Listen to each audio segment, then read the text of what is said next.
Hey guys.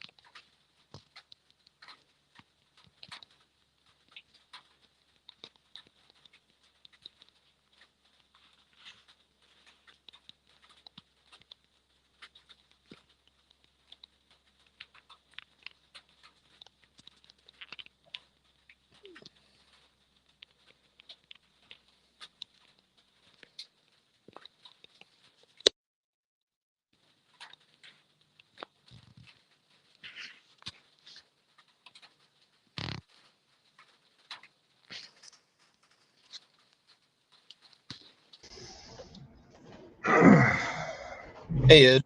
Hey John, how you doing, little brother? I'm nothing, sitting in my demolition derby car. Nice. I got this sucker like halfway there, and I haven't even had it a month. Oh, nice. Well, that's the nice thing about doing a demo derby car is it's really kind of easy because all you're doing really is just stripping everything out of it. Yeah, and then once you get done, like, where the heck does this part go? Right? Only thing that I know I got left to do is I got to remove the airbag out of here, which I got to figure out how in the world I get this off without actually hitting something and go boom. And then I got to Right? get that. Then I got to get that airbag out. It's already unbolted. It's just the wire. Got to figure out. I might have to cut it. Don't know. Already got Yeah. most of the dash stuff. There's still some like air stuff, but I don't know. Might leave that. And then I just broke off the plastic piece just so I could just have it plastic piece here just to hold just the gauges. Even though I kind of broke it in one spot right here, but a little glue, bolt it down, add some glue, it'll be fine. Door panels are gone. Still got the rubber trim stuff so that water don't get in, and then still got the wiper mode. When all the windows are still in, still got to mess with some engine compartment stuff. Tail lights are out. Trunk is stripped. Interior is stripped. Some Nice. wiring has been removed. I'm going to move the battery to right here, even though, and that's the stock location too. See, I didn't Oh, know that. I didn't know that about the Buicks. that's a fucked up as hell location for a factory stock battery. Underneath the back seat. Damn it. Usually they're in the engine compartment, Yeah, usually. and this is a 2004 Buick LeSabre custom. And then Wow. I gotta order me a fuel cell to put right here, because at Mhm. one fair I can run the stock gas tank. Another fair, say if I survive, I can't run the stock gas tank. Yeah. I have to have a fuel cell. Yep. So, and then headlights are removed out of it, and yeah, this car's a little smashed up, spinning a wreck, but still runs and drives strong. It's got good brakes. Gets like 30 or 40 in reverse. Oh, wow. And let's see, yeah, this sucker's fast. Then, all right, like in some build videos, I already took off the mirrors, but I put them back on so that water don't get in. Mhm. And then still got to mess with the electrical stuff and all that. And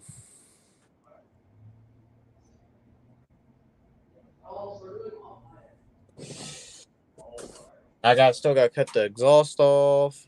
Still got to let's see, paint the car. Still got to wire it shut. The hood trunk. Got to cut a hole in the hood, cut a hole in the trunk. And then once it's like main stuff, because I'm painting the car black with a white door, and then you go hand paint all some other stuff. And my dad's work, he's is going to paint the car for me. So Oh, nice. yeah,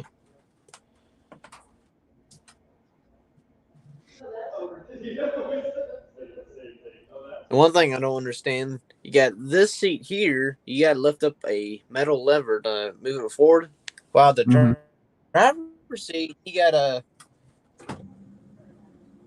Oh, it's a power seat. yeah. But this one, you got to lift up a metal lever to move it back. Yeah. That makes no sense. If you do one Uh, side, do the other. yeah. Well, a lot of cars will give a power seat to the driver as an automatic feature, and then for the base for the passenger side to also get a power seat. That's a luxury add-on. Now, let me turn on the radio real quick. What radio? Yeah, in order to get it out. Okay, just seen a dog that just appeared out of nowhere.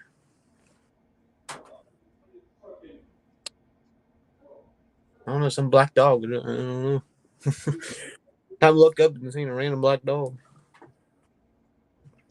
But to get the radio out, there was a cord that was attached to it. Well, basically, out, I had to go up all the way back to here where there's a little box was connected to. Did that, and then it was hooked to another cable that I had to sit there and like cut like what was holding it together, and then sit there and pull it all the way through some stuff and out here Oh wow!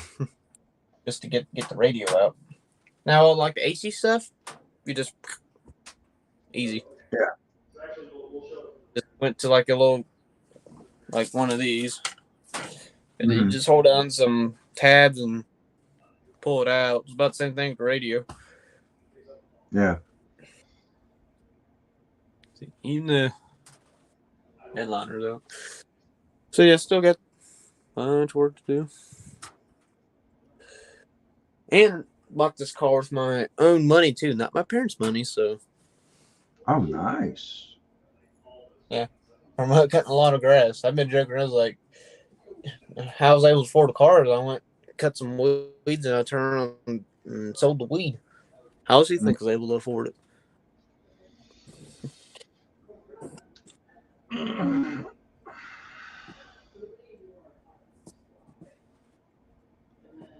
And remove the console.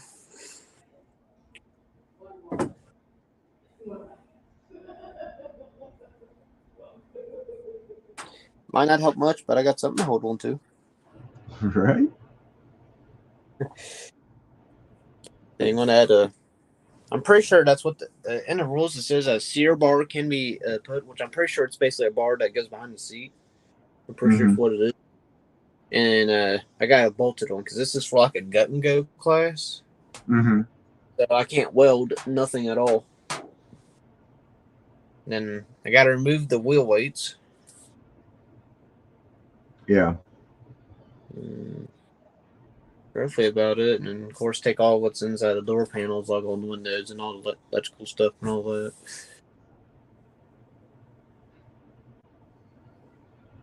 So I got like two S10s full of vehicle saber parts, and I even got a random building with parts in it. Yeah. And who knows? You may, depending on the condition of the interior components that you've already removed, maybe you can recoup a little bit of the money you spent on the car by turning around and selling those parts. Yeah, I want to do that, even though some interior parts might have broke trying to remove it, but we're not going to talk about that. Yeah. Another thing you might be able to recoup some money on is the airbag equipment. Try to sell some of the airbag stuff because that shit's fucking expensive. Yeah, I even took the hubcaps off on tires. I got one tire that it slowly loses air. The other tires are fine. I got the spare tire still for the car, but I'd like to find another size tire just like it to Yeah. put on it even.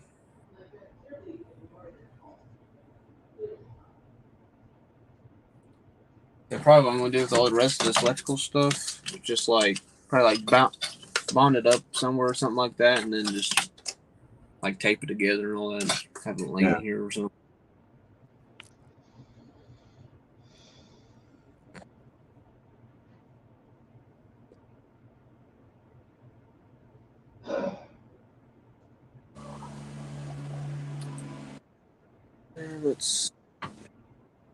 That means when this goes here, I'm going to have to move that.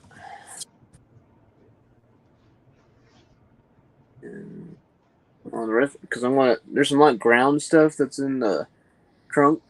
We move that, put up here, and put it like in a random hole, hoping that when I go take this bolt out for the just neutral word, this goes straight from the battery to the basically to the body.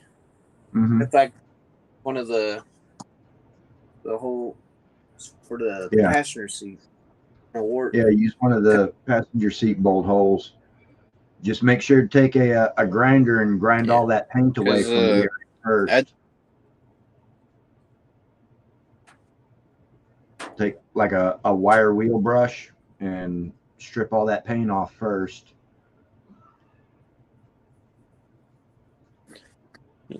Yeah, because I've been watching some videos that somebody actually built a 2004 Buick LeSabre as a derby car, which theirs was like for like a stock class, so he did some welding stuff on it. He had like a welded in bar, and he had a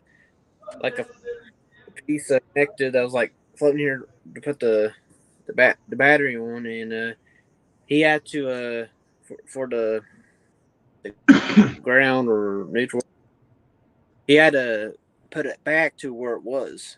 That was the only way I was able to like, it wouldn't work everywhere else. So don't know which. Too, his Buick LeSabre was a little different because his it was a custom as well, but it was gray collar. This one's like a tannish collar, and it had like a vinyl top, like half the roof like vinyl top and down the sides, and it had leather seats. Ooh, this one's got cloth seats. Hey, Britta. Britta, how you doing, sweetheart? Long time no see, honey. So, well, one he did, he left basically almost all the dash stuff in, and he just went cut a hole out just to get to the airbag and took that out. And he had to cut a little bit off of the top part just to get to the steering wheel airbag, and he even cut a hole out in the seat just to get an airbag that was in the seat. Which I didn't even know they even did that. But, which I don't think I have to. This is like cloth. Because you can tell like there's like a video because there's like a little pop section you just pop out and get to. Yeah, the little 2004 Hyundai Elantra that I was driving there for a good while had airbags in the outboard sides of the seats.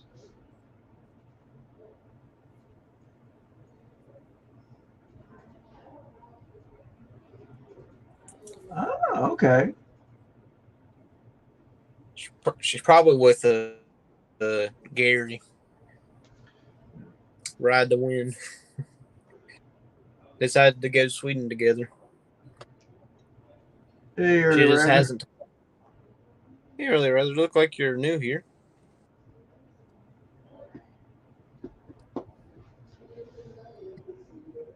Let's see.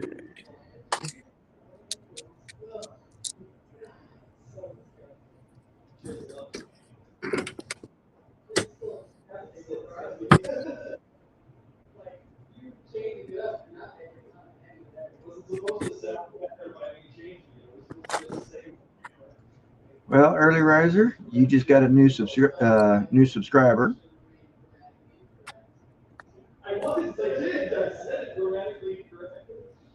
That's what the car looks like from the outside. Not bad. Little smash up here, but it'll be fine. The hood's not. It's going into a demolition derby. Yes. I mean, the hood's not Down all the way. Fine. Again, it's going to be used in a demolition derby. Fine. Because when we got it, the front clip was off. Still got the front clip. It was in the back seat, but down the true bumper. What? Don't you mad at me? You want some lovin's? Is that what you want? Or are you hungry? Yeah, here's a card that's slowly losing air. Might still use it while in the ring. But there, and then even this side, because felt like that was here, it was busted. It had one headlight up front that was busted. Yeah. Back here almost looks like this door's not shut all the way. It's just where this is shoved in. Yeah. And you got back here already. Left the latch in for now.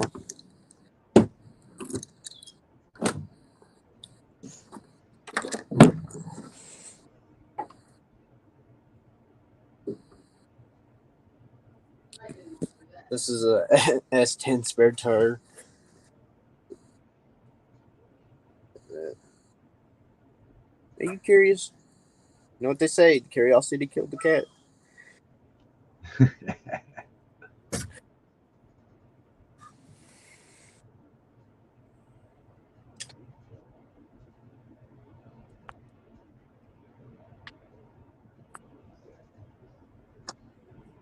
And then I gotta figure about whatever the heck this stuff is.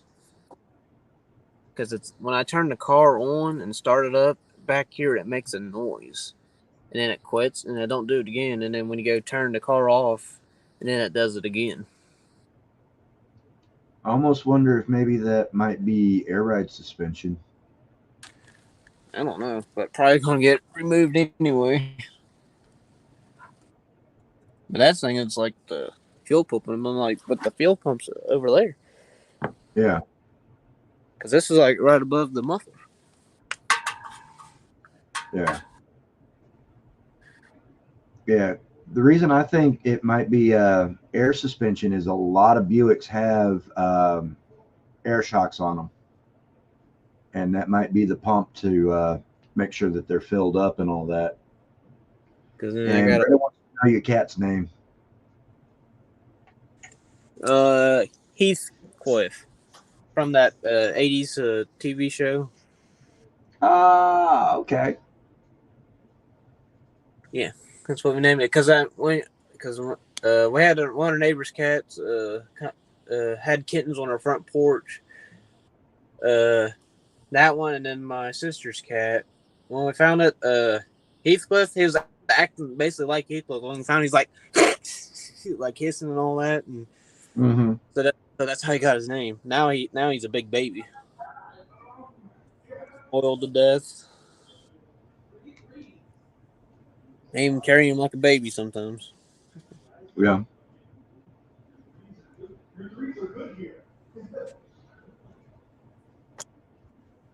All right, buddy, you might want to get out.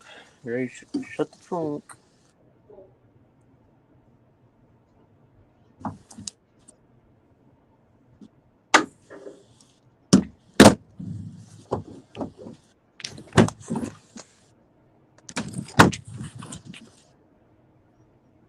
Kind of had to jump on it to get it to shut.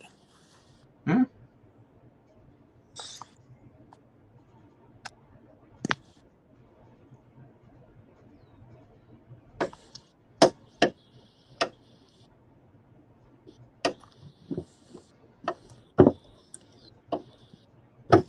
No, I pulled the lever. I better go pull it again.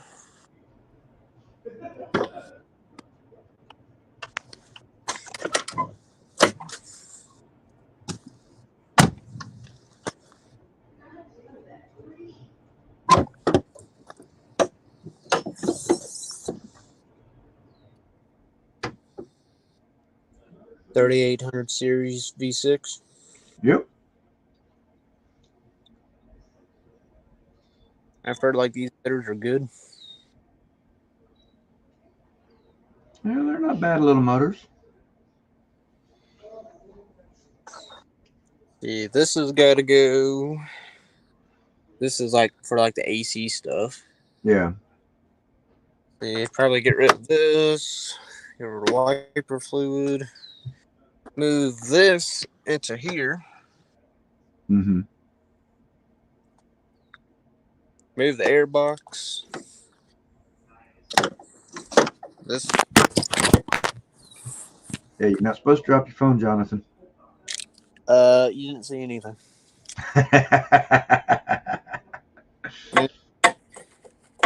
This got to go because the latch has got to be removed. Yeah. It just a few bolts and it's off. Cut the cable and Yeah, because your hood's supposed to be pinned with hood pins. yeah, I got to wire it. I can't do any washers. Nothing. Just some 9 wire and all that. And then I believe, if I remember right from watching build video, I think the computer sits underneath this air box. Unless that's it. The guy took it. He stuck it like right here and used spray foam. Well, not to hold in place. He had this like up here and Mm-hmm. spray. Yeah, put the coil packs up here, spray foamed. Yeah, I think like a battery cable or wire right here, spray foam. Mm-hmm. He even did like top of the gas tank too. He ran the stock. He had rep thing that was here. Dome light. Hard to remove this. I got to remove the windshield wipers. And it's a little gunky. That's kind of an older car. It's supposed to be a little gunky. No gunky falling. Almost like glue stuff. And I got about a month to build this, get it Yeah. ready. Uh, uh, Derby Day will be in July on a Monday night.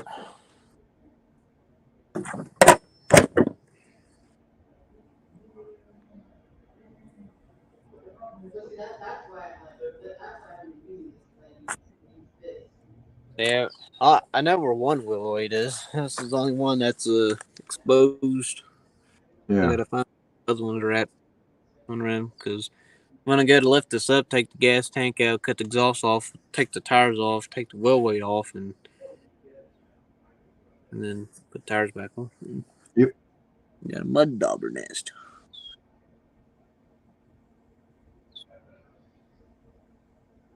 And this car like almost stops on a dime.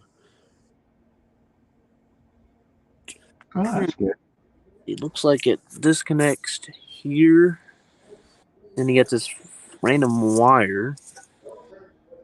Got another disconnecting place right here. And then it all connects, goes into here, connects with the ground and all that. Yeah.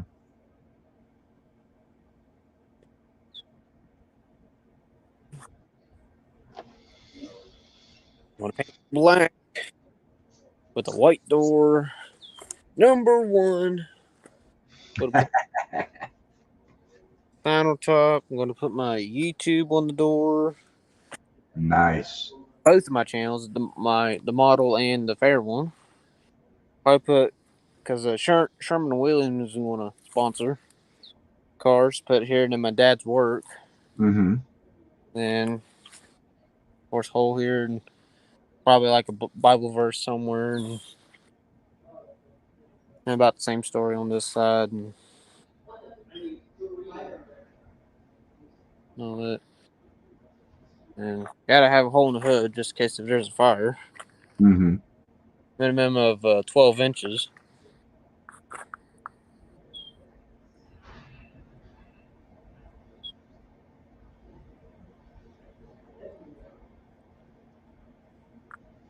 Look at that grease cap. Halfway underneath the car. Yeah. Ain't nothing wrong with that. 3/16 French. Okay.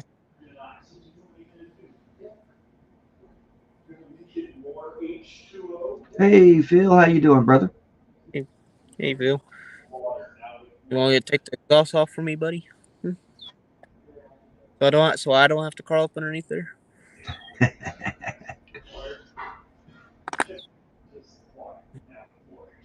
Hmm.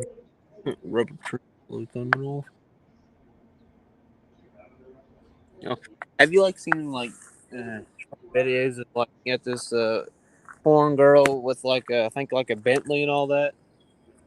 And she just goes yeah, flips hood on, goes in, shows the interior and all that. Then you got people does their own version of it. Well, I'm thinking about doing that, but because they'll show the girl doing it, then they'll show them doing it. Mm-hmm. Like for example, when she goes to be Bantia thing, me Buick Derby car, like that, and then there's even one where she's sitting there goes along the rim and taps. Then I'll do same thing. Then boom. There's one along the steering wheel and all that, and it even starts it up and all that. But Nice. some people that do it, they do it's dumb and all that. There's one guy that was a Ford Falcon. He's screaming Ford Falcon. All right. Well, I think I'm gonna go inside and do some modeling now. So All right. on the pro mod,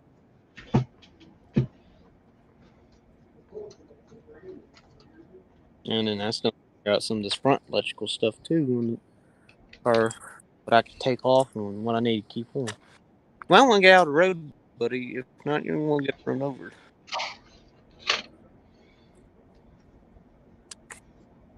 There you go.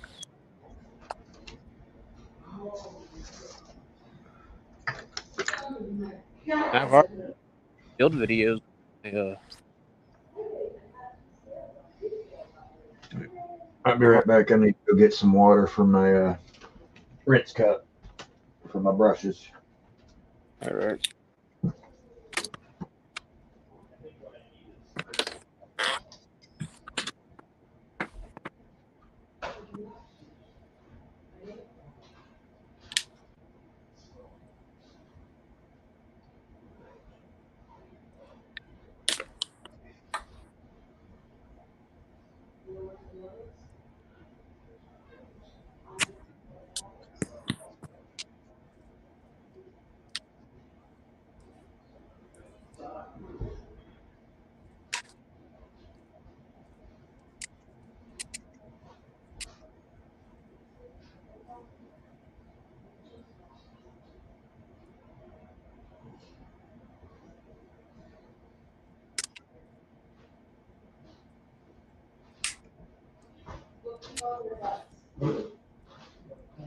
Y'all out of here?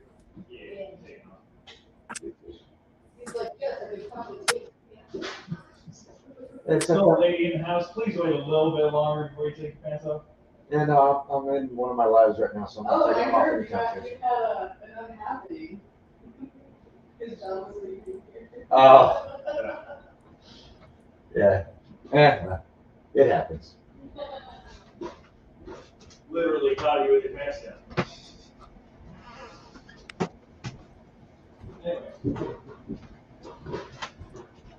Anyway. Oh. Hello, bye.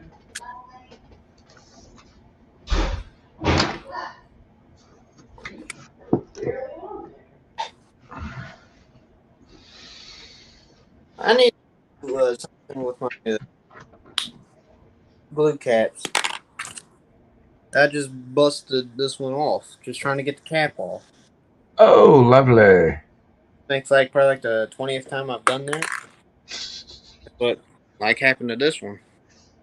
Now I'm down to one bottle again. That sucks. So I don't know what to do because it's you use it. Glue always runs down the side of it.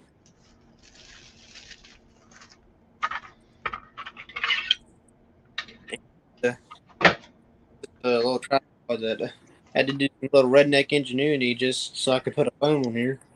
Anything else wouldn't work. Yeah. I just take base and all that.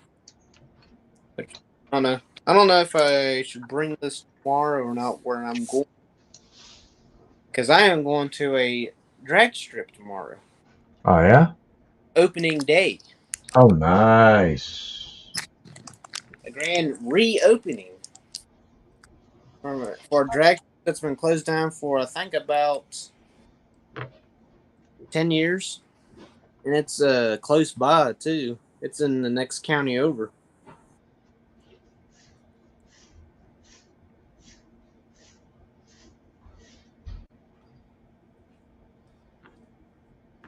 So hopefully it's not raining and see some drag racing Right. for the first time. So I've never been to a drag race, so Oh yeah. Oh, you in for a treat, little brother. oh I know I am because I've watched a bunch of videos, just never been to one. My dad's been to a few, and not to mention I also got 2 free tickets for opening day. Oh nice. I got that through a door prize at the car show last weekend. Cool.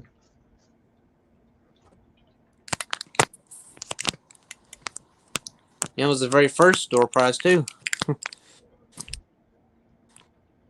First number they called, and I got it. Nice.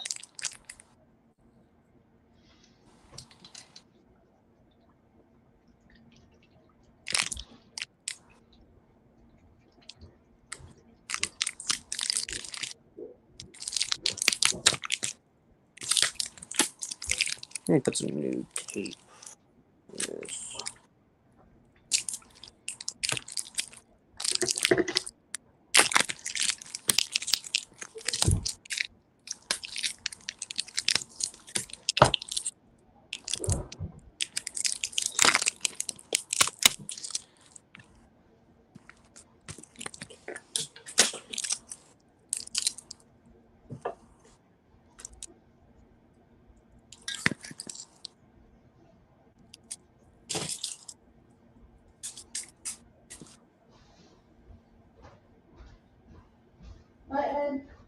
Later.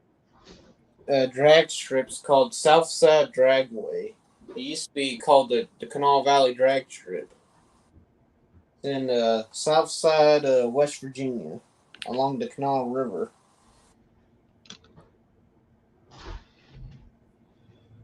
So can't wait to go there because a guy sold 7 of his muscle cars just to buy that place Oh wow. and to fix it up and all that.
go look at my thermostat, make sure they didn't jack with it.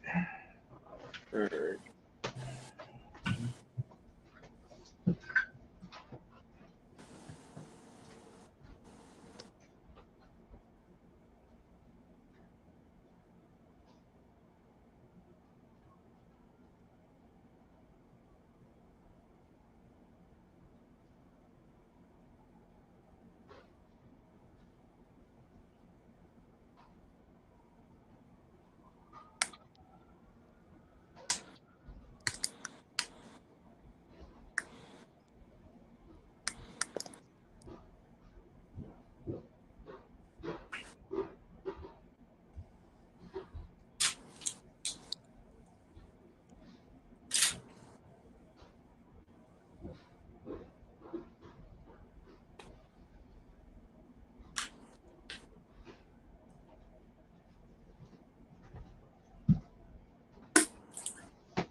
So yeah, I gotta find something to put a 572 big block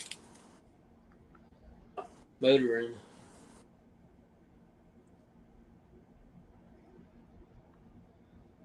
That Andrew and Lewis sent me. Oh yeah. You got a look like supercharger and a top hat and all that too. Hey, Stephen Kessel.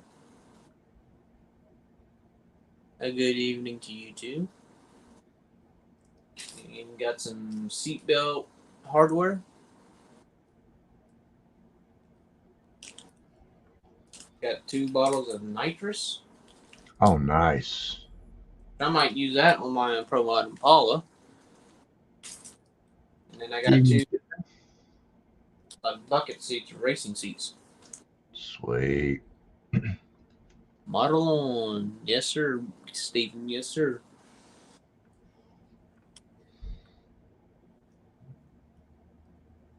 Not to mention that Andrew Lewis sent me a Dale Earnhardt Jr. model kit. Oh, nice. When Doug Jr. was starting out with the number 8 red for Monte Carlo.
Hey, Steven. Stephen Haynes. We got two Stevens. Hey, Stephen. Stephen Haynes and Kessel. Nice.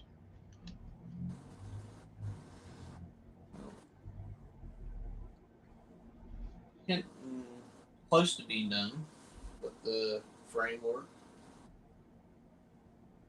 I gotta finish widening on one side and gotta widen in the back and a little up front. And I was trying to use some putty to fill in a little small gap, and then end up having the tube bust out at the bottom. Got some on me.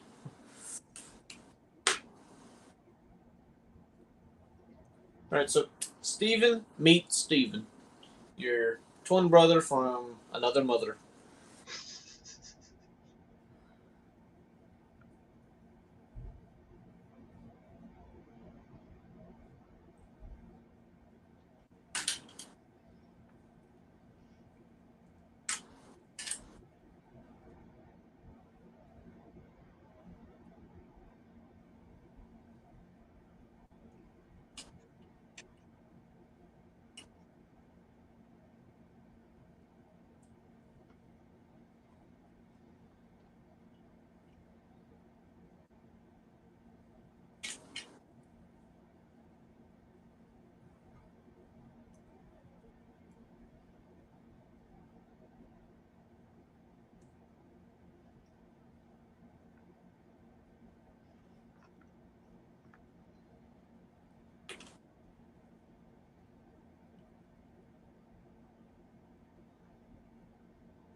I've read in the rules that they say like if you paint the car all black, you gotta have a sign on top of your roof. Which I don't understand that. Which I want one in my car anyways. I was sitting there just measuring like one of my garage signs I got for my model stuff. Sitting there measuring, like, man, this process. I think they say like a 12 by 12 sign. Well, the garage cell sign's almost, it's a little over a foot wide, but it's like 18.5 inches long.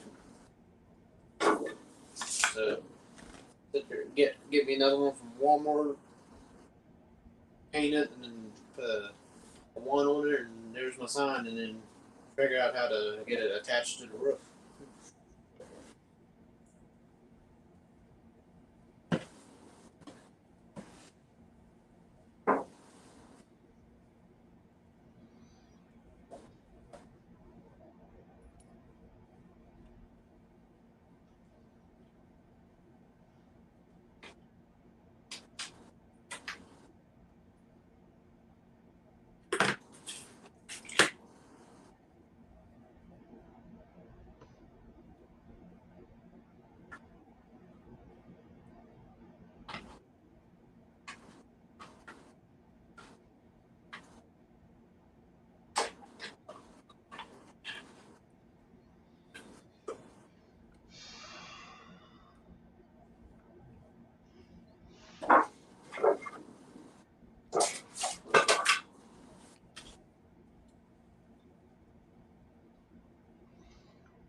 Hey, Mark.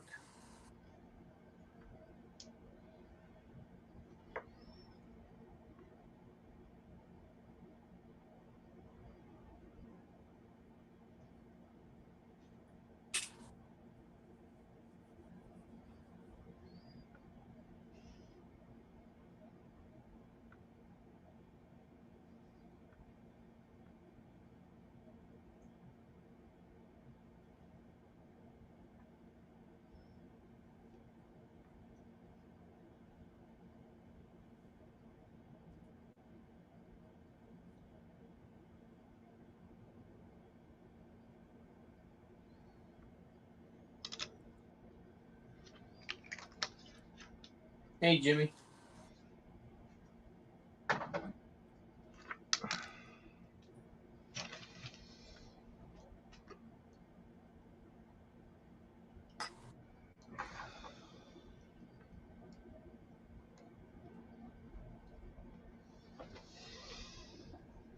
What up, Jimmy? Hey, Mark. How you doing, brother?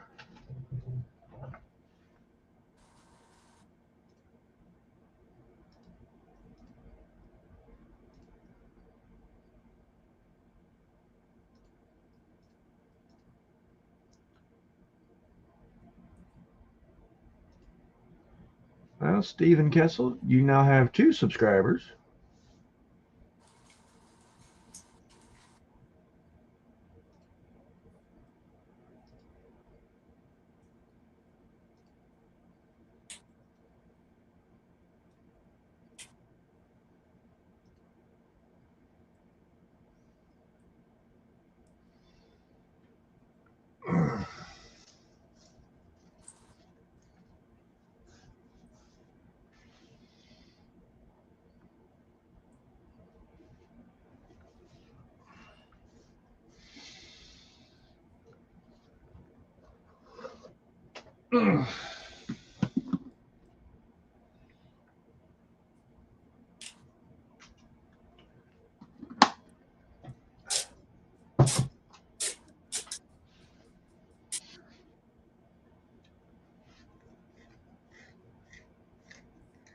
Oh shit! I still have my belts to do. Damn it!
Hey, Bob.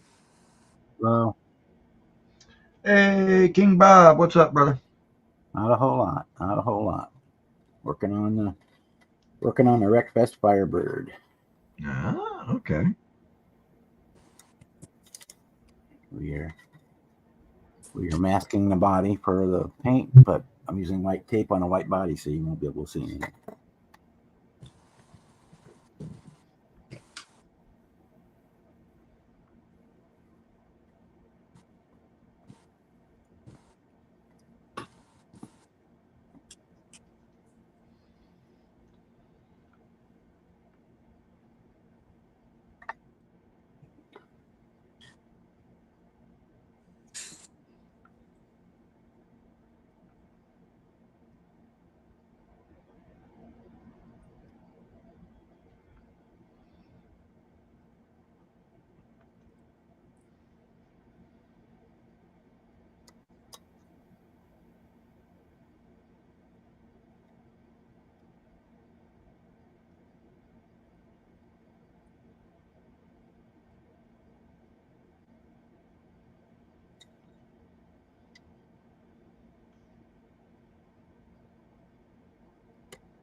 Hey, Michael, Steven, who else we got in there hanging out, working tonight? We got two Stevens. Two Stevens. Stephen Kessler and Stephen Haynes. Jimmy's in here. Jimmy. Michael. There's Phil. There was a guy named Riser was in here earlier. Yeah, see Britta's in there. Gary Ryder Wynn posted on my Facebook account last night, so I know he's alive and well. So, Well, that's good. I was worried about him. I don't have any other details. He posted on my. He commented on a post. So, but yeah, maybe Gary and Brett are both in Sweden, and Brett is not telling the other half of the story. Britta, are you keeping secrets from us? Kind of fun she might be.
I hate doing white cars. They're so hard to keep clean while you're working on them.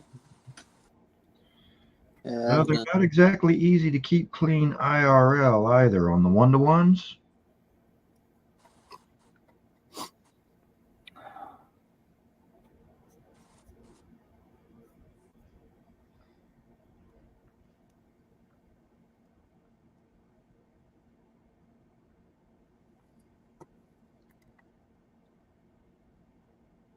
I fucking hate painting fan belts.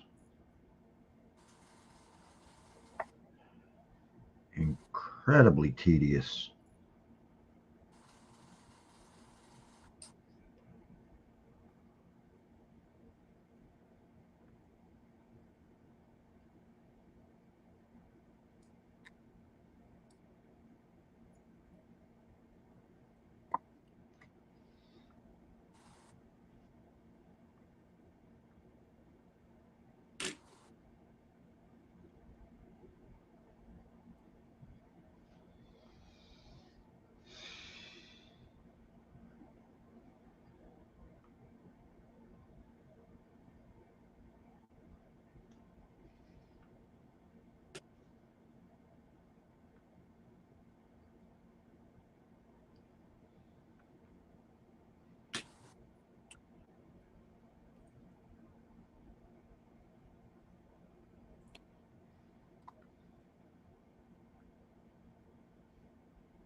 Okay, there's the center stripe. Those were the easy ones.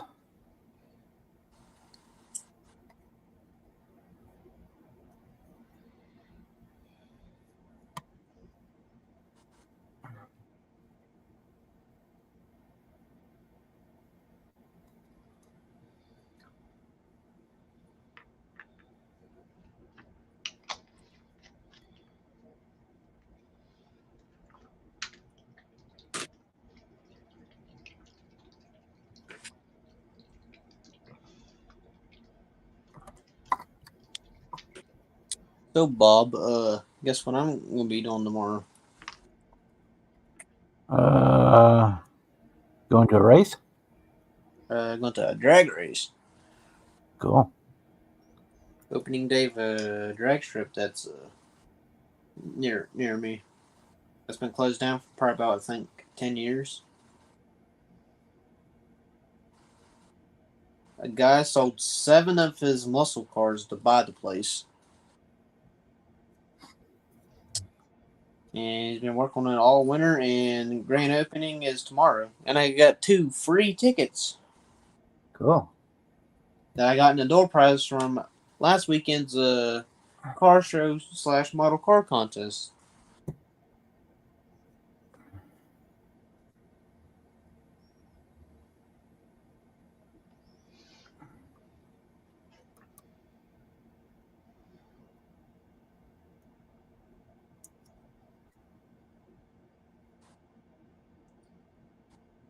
And I've never been to a drag race, so been for a lot of fun because I've seen a bunch of videos.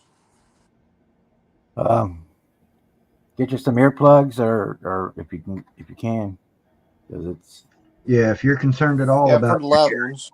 it's deafening. Yeah, if you're concerned about hearing. Yeah, Just go by Harbor Freight or somewhere and pick up a set of disposable earplugs. now if you're not concerned about your hearing, then don't worry about it. No.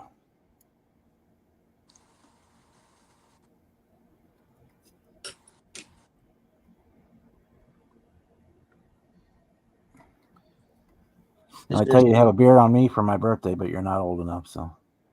Right? Nobody has to know that.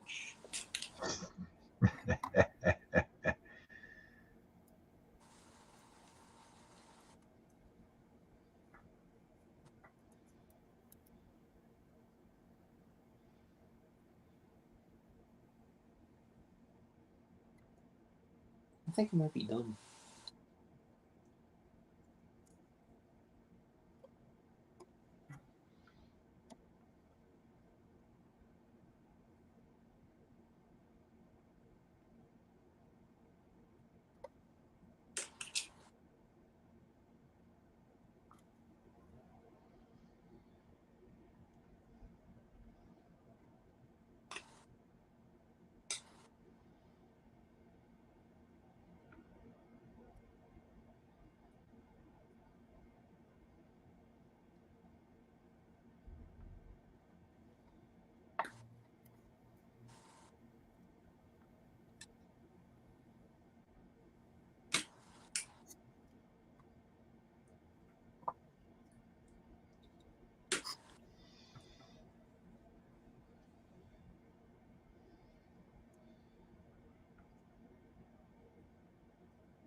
Oh, I hate painting fan belts.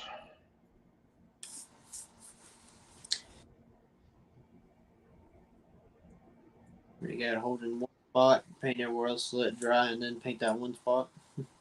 Mm-hmm.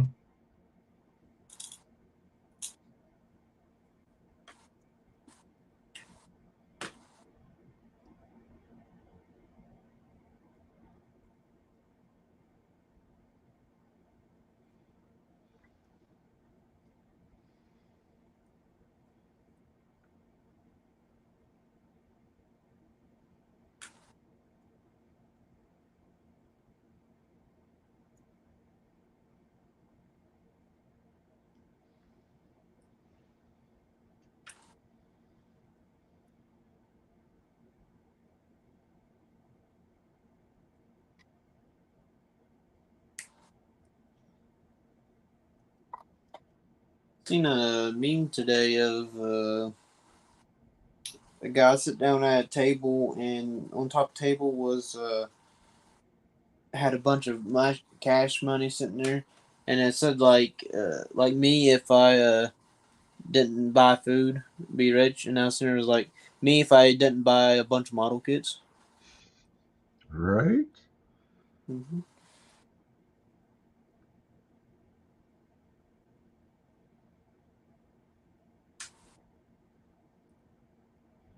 That's like yesterday. I spent almost $200 at Hobby Link on 4 kits.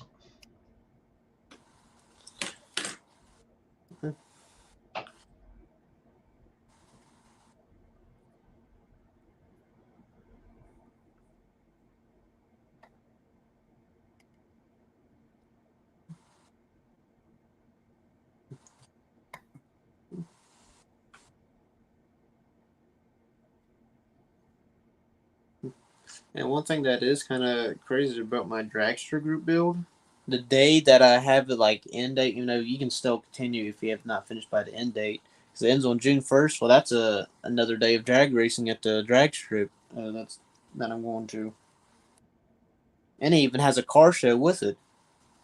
Nice. So what way to end the dragster group build? Go to a drag race.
Oh man.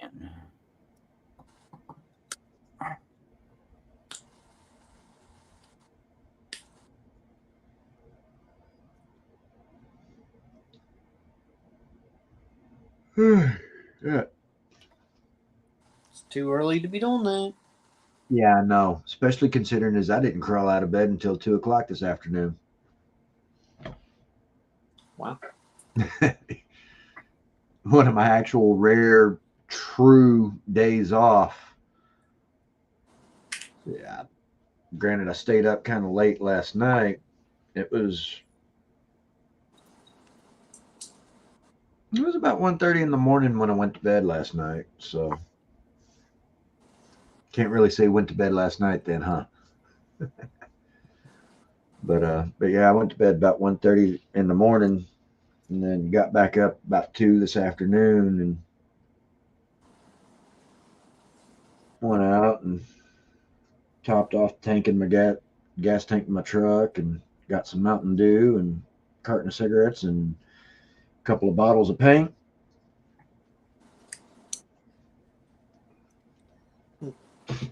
Yeah. I know it was in the afternoon, but I was sitting here thinking, like, jokingly, like, man, he was only asleep for a half an hour.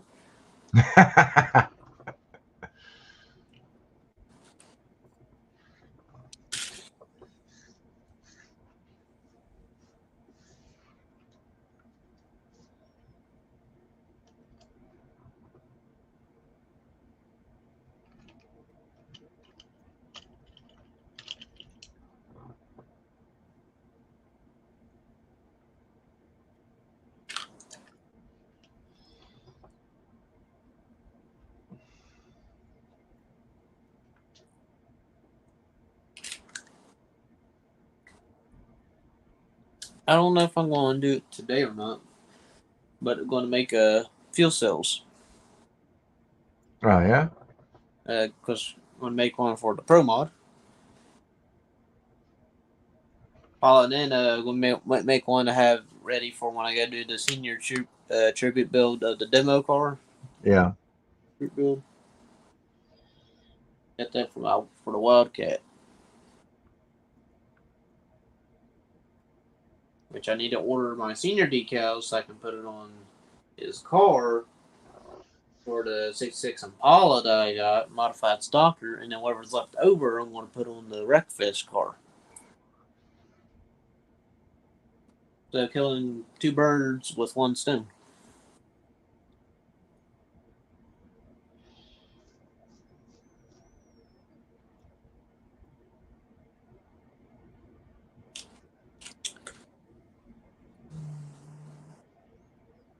Wonder where everybody's at. No, it's been quiet all week as far as chats go. There's a chat and nobody's. Rob didn't have his last night. Who did that? I didn't get any kind of notification as to a live last night. He didn't have it. Ah, okay. And then If it was a lot, I just know. Mark's on Wednesday was over when I got home already. And then he said he's moving to Sundays, but for the summer. I guess for the summer, I don't know. Yeah, I noticed that this week, at least I think it was this week, that Cliff did 2 live streams. He did one on Monday, one on Tuesday.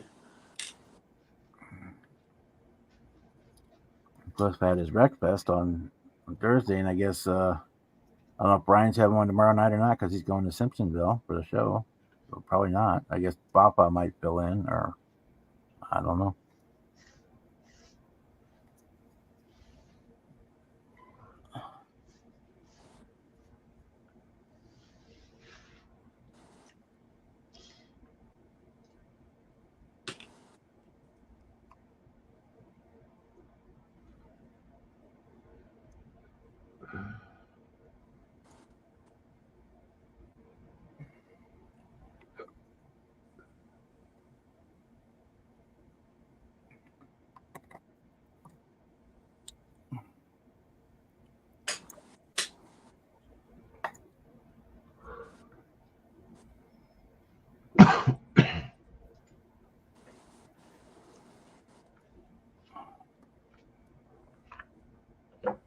I was sitting here thinking about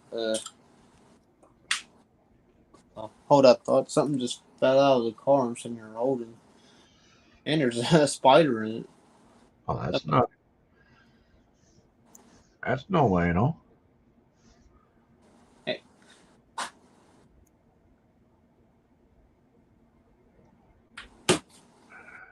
Got him. Not Hey, that what's that spider spider ever do to you? existed. Ah, Anyways, I gotta find whatever just fell out of the GTO Judge. Chug. oh, trust me, I have on Mountain Dew like that. I have chugged it. So Just had a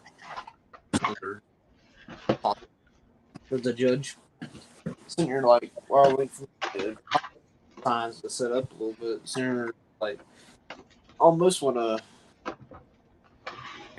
eat because this is adds a GTO Judge, and right now it looks like a barn find because I got a just sitting along my like little garage background and all that.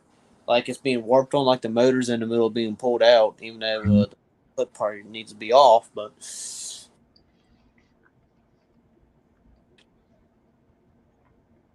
thinking about like what I all right, to make it look like it's been being worked on. Well, that's fun, important Chat is not scrolling. Let's see if you... because right there's the motor. don't even have an air cleaner, and Well, got a fan belt missing.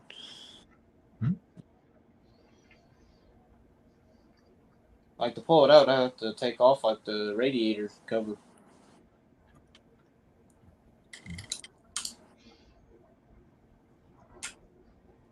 It's like last night here in Houston, we had some pretty rough weather. I think I've seen like a video too. It's like glass busted out skyscrapers. And Yeah, apparently downtown received a lot of damage between glass getting blown out and bricks getting blown off the buildings and just all sorts of stuff. Plus, there were several areas that whole trees got knocked down, as well as branches getting broke off. And it wasn't. it was rough. Hope it wasn't a tornado that went through. Mm-hmm. Like the one like a tornado that went through Atlanta back in 2008 during a basketball game.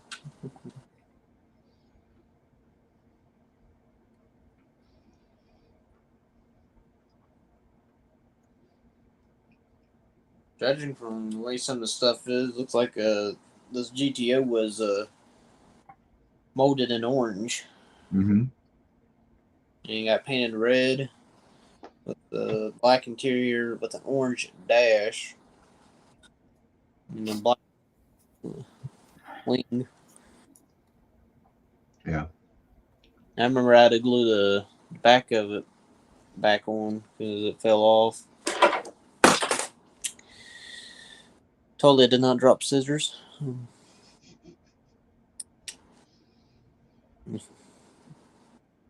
Even inside dusty and all that.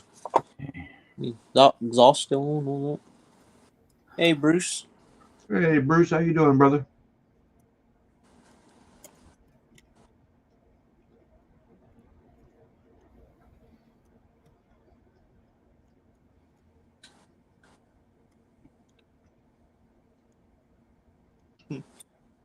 But what if I just happened to bring one of my dad's models to a model show? Set on table like barn find. Yeah. And imagine if I get like first place plate for that. But like, hey, I didn't even build this, look, man. Bruce. Look, Bruce. They're here. It's been After 3 weeks or whatever. Boxed for like 30 years and looks like a barn find. And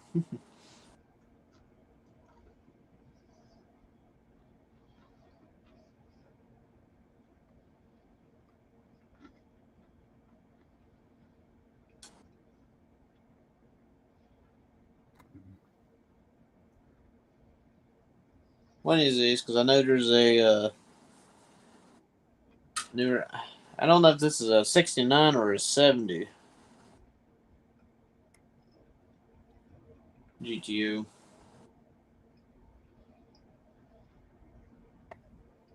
Was the judge a 1 year thing or was it like 2-3 years? No. I know there's a 69 GTO model kit. I think it's a Revell kit. You can make it either a Judge or a regular GTO. The only difference between the 68, 69, and 70 was the front and rear roll pans.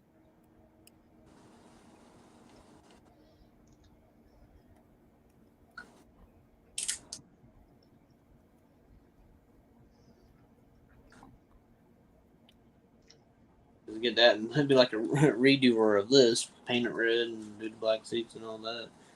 I guess look better to see this alone as like a barn find.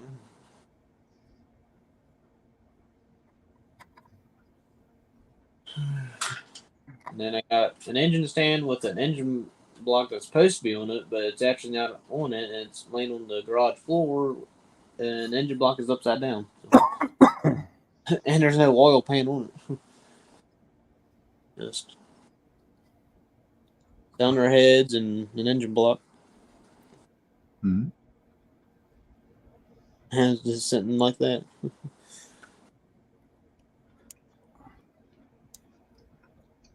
That looks like that comes from the 66 Nova Pro Street. Oh, the engine blocking stand. Yeah, it's in a couple of kits, but yeah, that's the one that's in most. You see it most of the time.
Eight o'clock already. Oh man.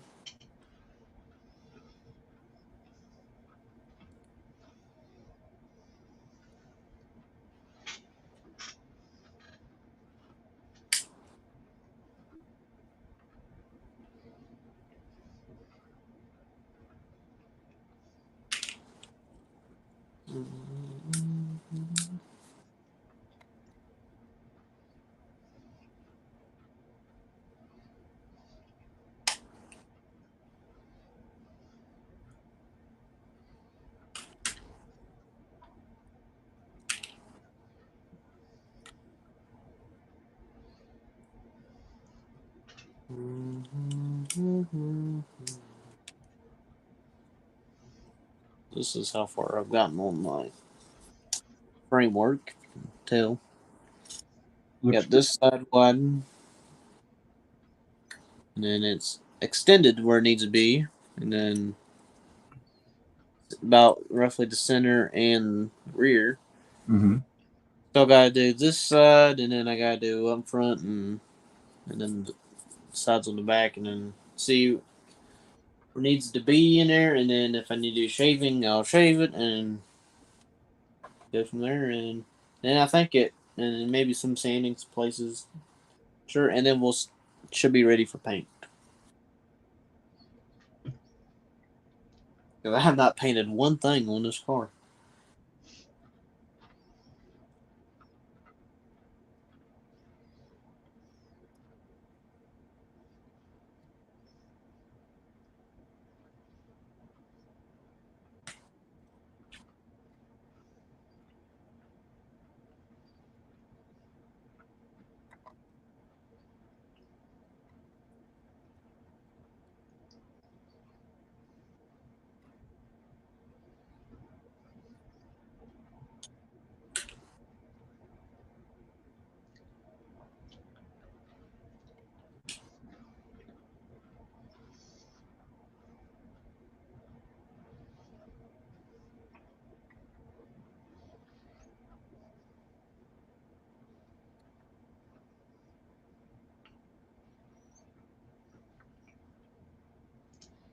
I'm sitting there debating on if I want to make this where there's a battery in the trunk, or it's one of those where you put the thing on the like the fan belt, Mm-hmm. pull it, and you sit there and spins it, and then you flip the switch and it fires up. Debating on which one I want to do.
Right here's the radio to the car. Oh, nice. Like that entertainment song. Like something's like everything's wrong with the car, but there ain't nothing wrong with the radio.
Yeah, it went all the way back to you, Bruce. And then the tracking just stopped there. So I think she just forwarded it on regular, and it showed up like 2 days later, 3 days later.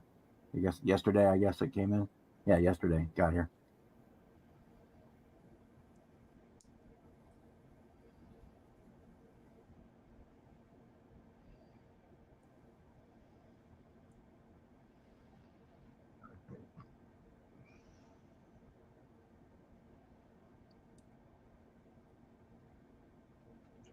Shit.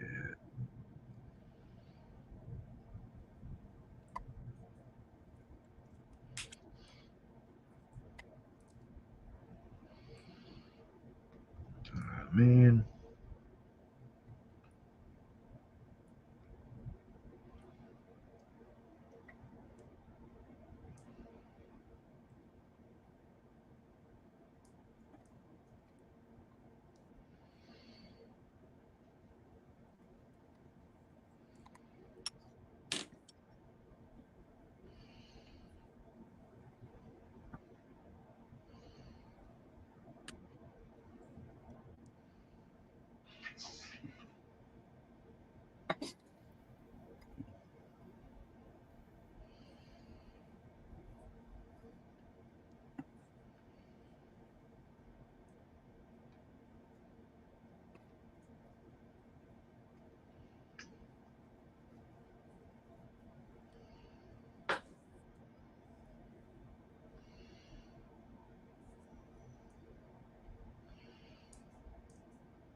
Ooh, thundering outside. Yeah, I didn't know if that was thunder or if that was somebody's stomach growling. No, that was thunder here outside my house. Yeah, we've been getting a few storms here again today too. So Yeah, well, y'all's getting storms. I'm just cloudy weather and a little bit of rain.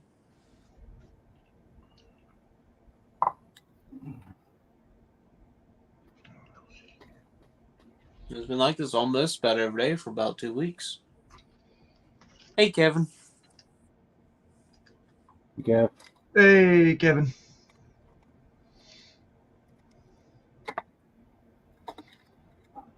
Dang keyboard operator.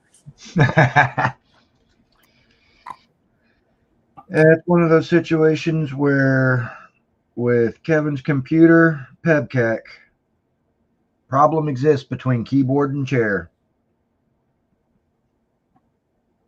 Yeah, it says pet cat walking around. Just, get off the keyboard. Operator error.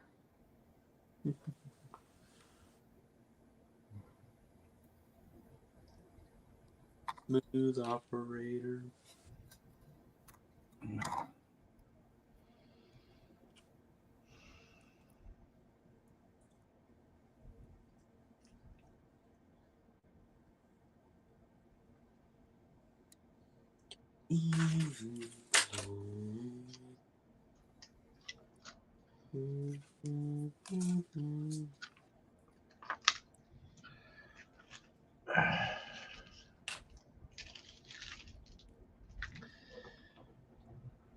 And then you get morons like me that, well, big reason why I prefer to be on camera and be able to speak. I just can't type. So, I mean, you but know I what? turn momentarily. It is nicotine time. Um,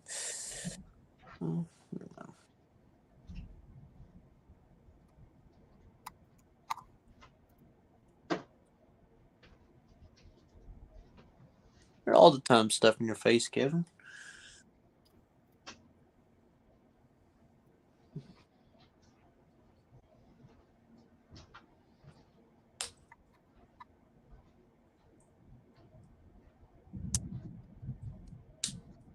Hey, Red.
Glad that wasn't my foot.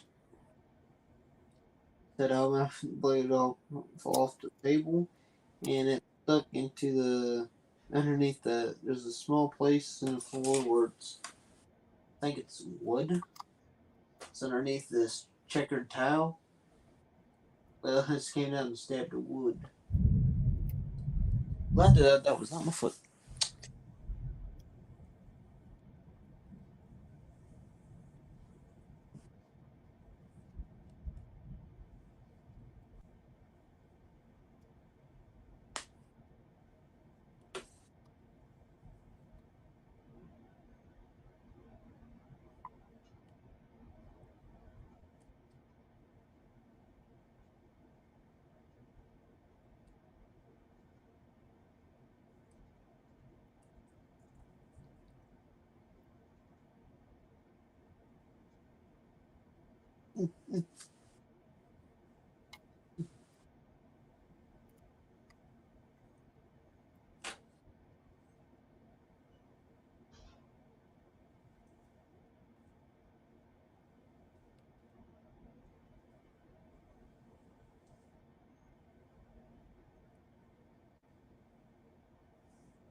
This got this flag with this new camera. Hello, Red. Rocco.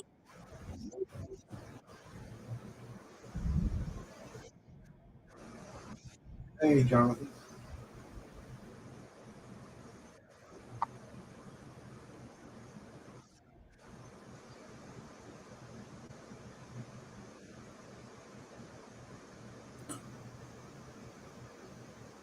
It looks like I got it down to about 5 seconds.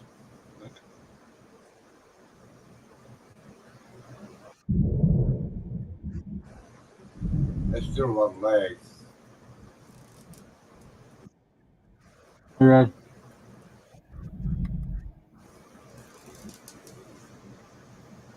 Well, Kevin, I guess while everybody's busy with shows this weekend, I'll be watching cars do burnouts and drag race each other down a drag strip. For a grand opening of a drag strip that's near me, so can't wait.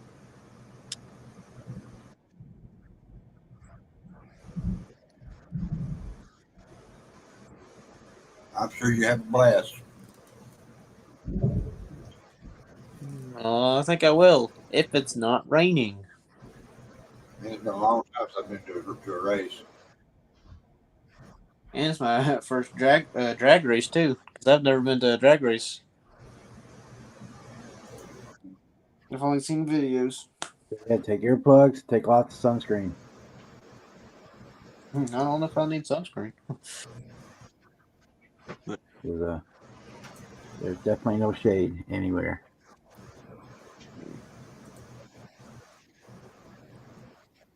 Welcome back. Hey, Red Rocco. Ed, that rumbling that you're hearing Hey, what's up? that rumbling that you're hearing outside, Ed. I don't think that's thunder. I think that's Kevin's stomach that you're hearing clear from Ohio, because he's stuffing his face right now. So That might be.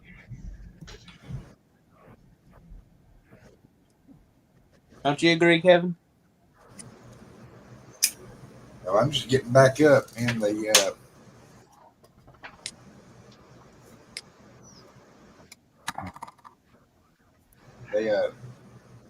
jerked me around on my medication again. So I've been 2 days without it, so I've been doing a lot of sleeping. That ain't no good.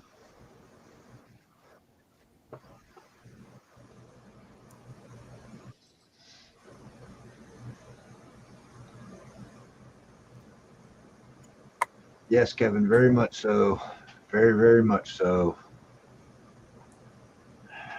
One of these days, I'm gonna get me a hot rod built back up and start getting back out into the drag race scene.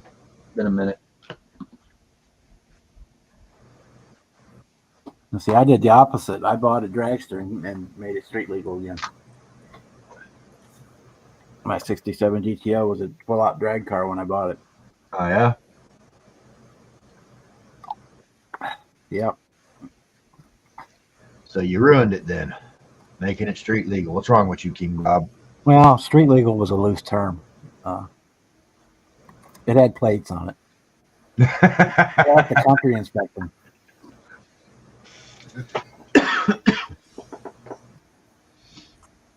It was a drag car that it was enough to be considered a Say street. where I worked, and he knew every night when I left work because he could hear it start up. Nice.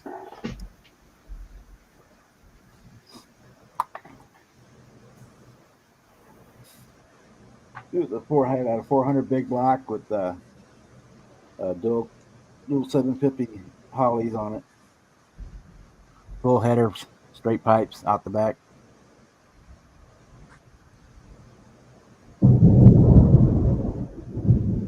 .400 transmission. It had the Hurst and her shifter in it. That was factory actually. The Hurst and her shifter was a factory piece. Oh wow.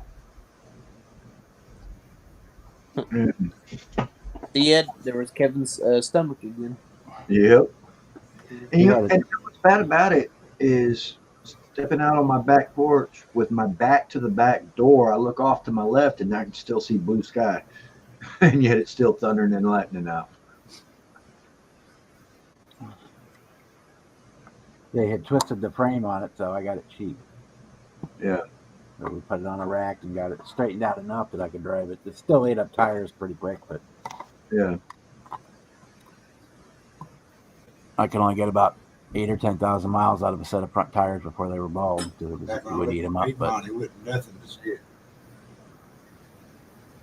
It wasn't nothing to steer. Right at one side of the highway, other side of the highway be just clear skies. Yeah. And now I can hear rain hitting sides of the house, hitting windows and whatnot. So, yeah, that was a while ago there, Kevin. You get the horizontal rain going on. Well, I mean, so long as it don't get anywhere near as bad as it did last night. Oh my! We actually had a couple of tornadoes inside city limits here in Houston. Uprooted some trees and tore off branches and just made a mess out of downtown. Blew out windows, knocked off bricks from the buildings, and all sorts of happiness. Oh wow! As a West Virginian, you can keep that. I tell you what, And that's really weird though, because here in Houston we don't normally Minnesota's get the winter tornadoes. live, man. Hurricanes, however, those we get plenty of. I mean, here in West Virginia, we don't get many tornadoes. Like, it's average 1 to 2 per year. Well, we've had 11 already this year. 10 wow. in 10 in one day. Damn it. well, they can happen anywhere, but they're a lot less likely to happen in the mountains. So Yeah.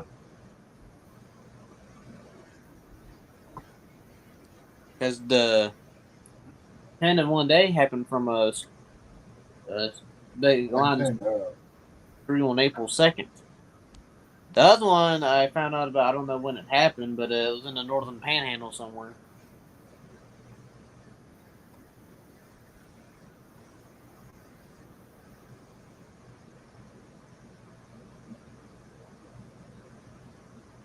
yeah, Minnesota's the windiest place I've ever been, man.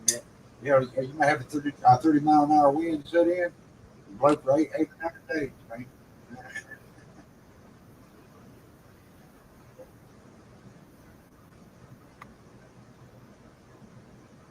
It's no wonder they put on them wind farms up here.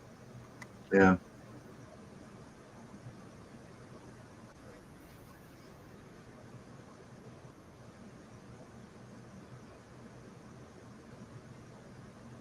Yeah, the part of the world I come from, man, when you get a wind like that, man, there's a storm coming in. It'll last as long as the storm does, and then we quit.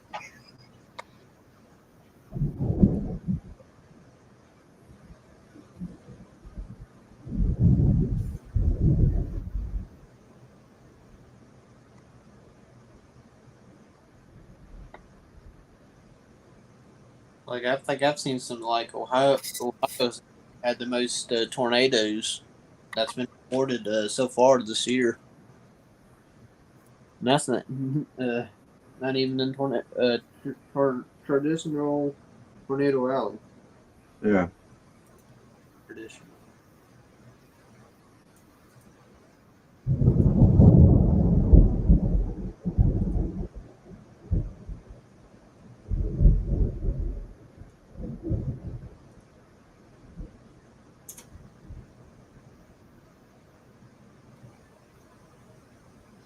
Too rich for my blood, but it seems to be low enough to make a bid on.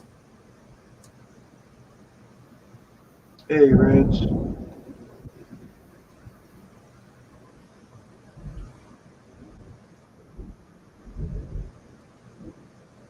Check that link out I just put in.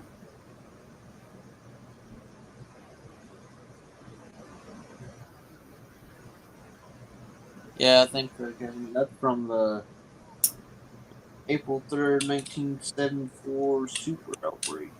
Ooh, nice.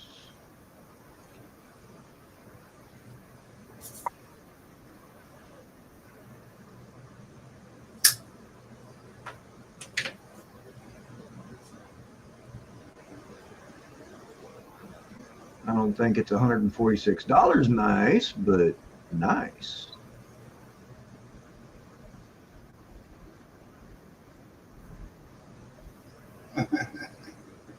Somebody will pay more than that for it, I'm sure. Oh, I'm sure, You yeah. know what, 5 or 6 days just to go. I mean, I I've seen people pay quite a bit more than that for a model kit, so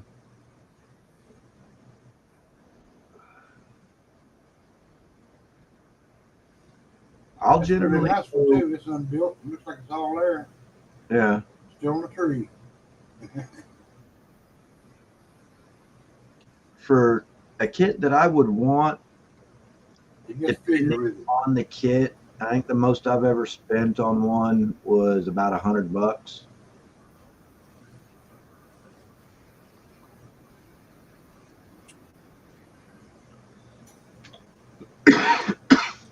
My most expensive one that I bought It's gotta be something off of really eBay special was probably for about us, 70, but that's an airplane kit, That so kind of that's a money little on it. different. Yeah. And you're buying pounds of plastic. I think maybe about 45, something like that. Maybe most I've spent.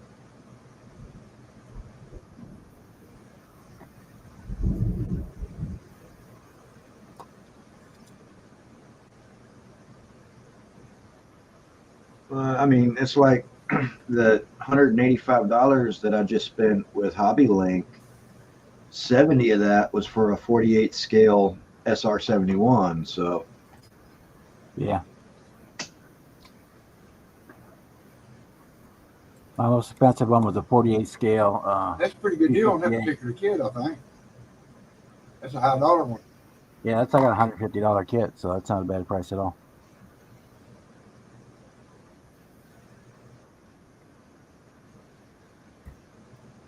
the Angels rearranging furniture. What does it mean if Couple it's of light? aliens on here. What? So what'd you use for lightning, Kevin? The Lord is Taking wire, pictures. wiring up heaven or something. No, we always said God was bowling. Yeah, that's what I always used is God and the Angels were bowling. And the lightning was the photographers taking pictures.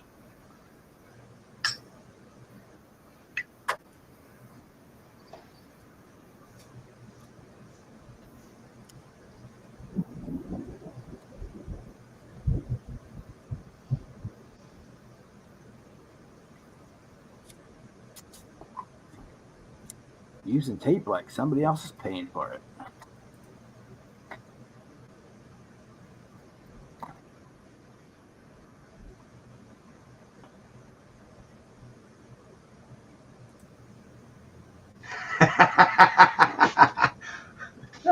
which fat?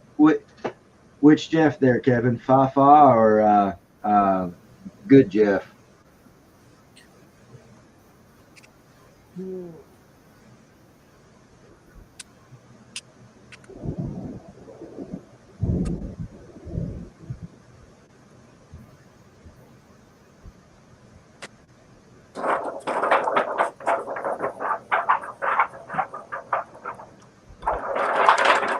That's It's for sale sign. We know the difference. what's happening in Kevin's stomach.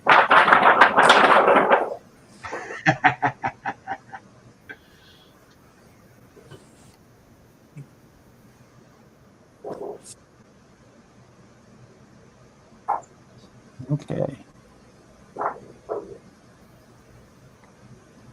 Yeah, I'm thinking more Fafa. It's not a garage sale. It's a rage sale.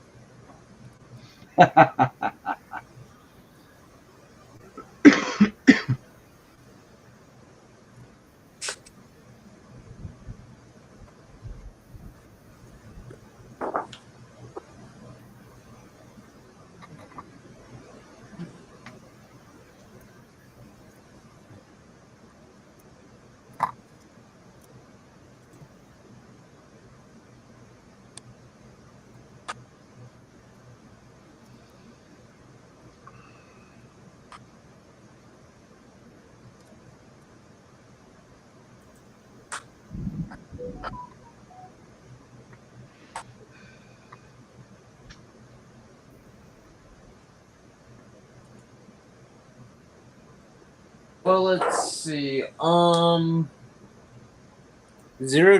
Kevin, because I do not have a garage. So you can still buy it. You know, I don't have one. So, hey, Curb. Hey, Curb, what's going on, brother?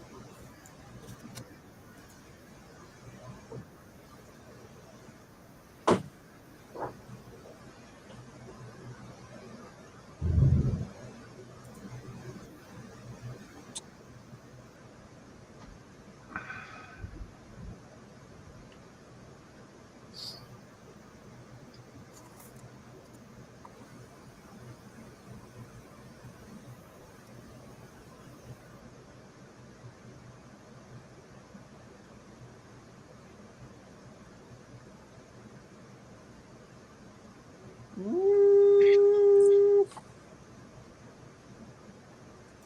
it's starting to rain pretty hard out there.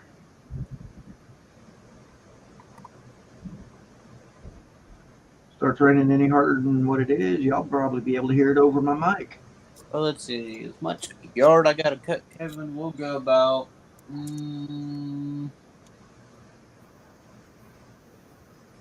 about 30 model kits.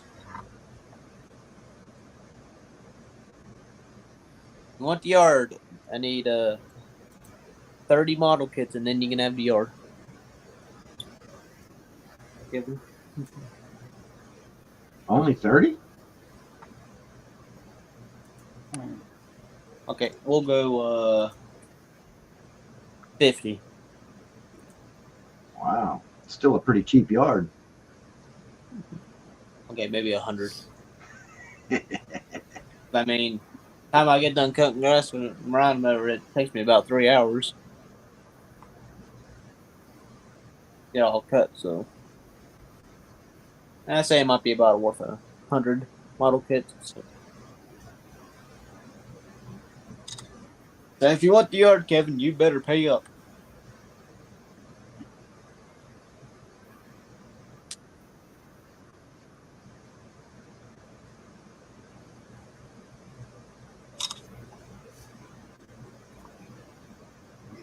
Hey, Gerb. Hey, Curb. What's going on, brother? Oh, I'm working on that 49 Mercury there, the Revell kit. Yeah. I'm going to show this weekend. I'm hoping to get it finished. Yeah, I'm getting a little bit of detail work done on this Silverado Street Machine wedge bed bash. Getting some of the engine detailed up. And I was looking at the decals to see if it had any Vortec decals to go on the engine cover, because it's got some Vortec script on it, but it's really thin in the mold. So I was hoping to be able to just put some decals on it and let that be that. No such luck. And when I say really thin, it's thin enough that even doing the double glasses thing isn't going to be enough for trying to, as far as for magnifying it up to be able to paint it without getting everywhere. Hey, Chuck. Is it raised? Are the letters raised? They are, but it's so faint. Yeah, I know what you mean. Yeah. That trying to paint them, I'm basically what I'm gonna do is I'm just gonna open up my my XF16 aluminum and just use a toothpick while wearing. Yeah, that works pretty good. Yep. And it's going to take both of the lenses folded down plus my regular eyeballs. That's how faint and fine the molding is on the Vortex script for this engine cover. Can you do the bare metal foil trick and put the foil down and then paint it and then just clean the... If I had thought about it before I'd painted it, probably would have worked. and I don't feel like purple ponding it to be able to do that. Oh yeah, it's a silver gel pen maybe. Yeah. And I'm trying to decide if I want to use No, the seriously, a silver pencil, man, Prismacolor. yeah. It works really good for. These things work real good, man, for real fine scripts. Yeah. I don't think I have Prismacolor, but I do have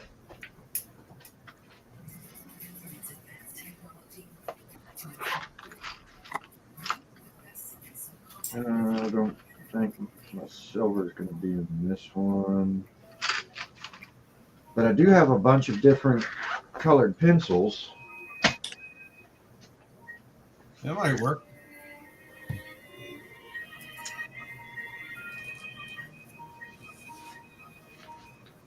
Yeah, I ran out and picked one up, man, because of the that little thin chrome strip on it, Sunbeam Tiger, man.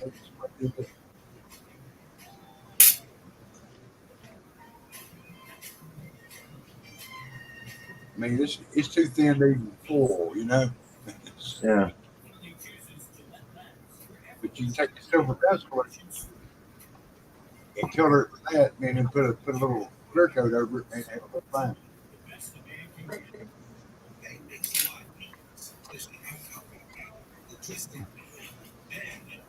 Yeah, I do have a metallic silver colored pencil. So I think I may try that.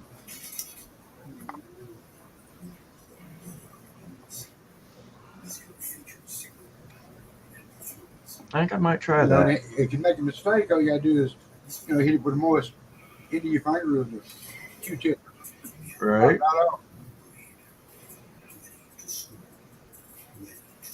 How is Chuck doing tonight?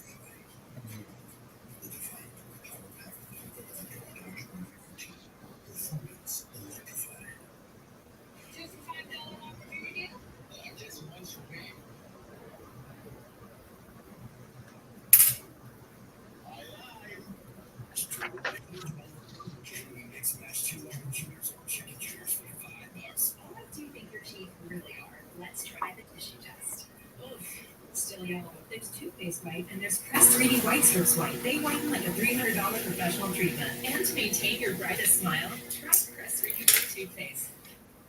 Somebody's watching a Crest Strip commercial. Not me. Must be me.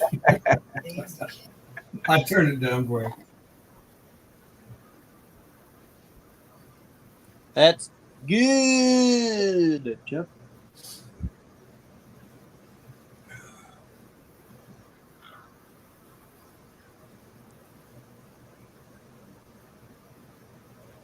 Well, I'm gonna run on, quit taking space in the chat. No, I you just wanted to check out and see if this new camera got.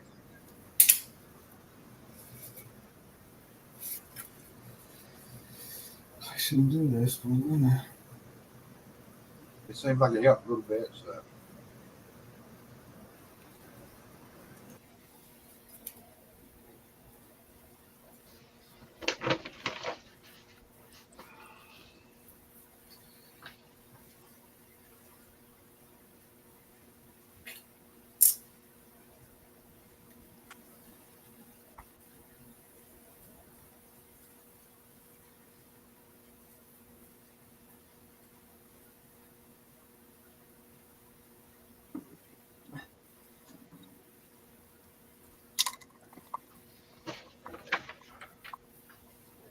Oh, son of a bitch. It fell.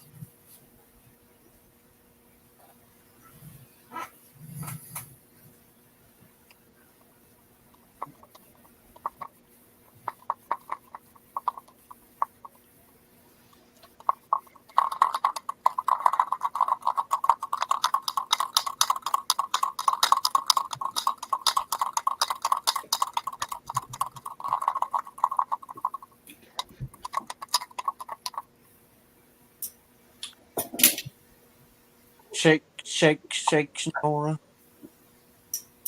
I don't know. Work, work, work, Sonora. Somebody been watching Beetlejuice. No.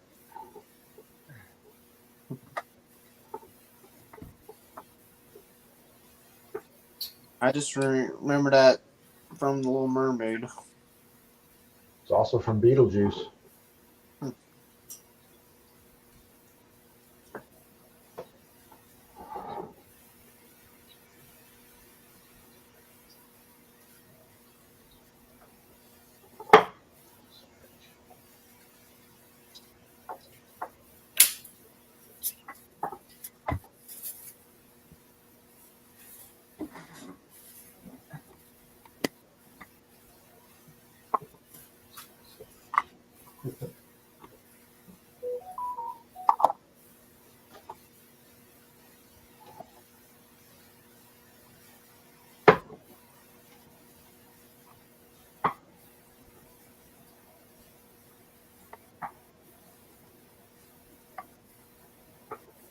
Yeah, I'm gonna just, that's where I know it from. Because, of course, I've watched when I was little.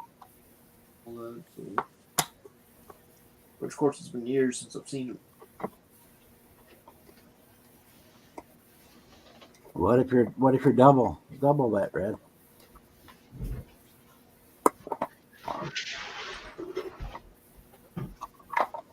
Gotta say them both.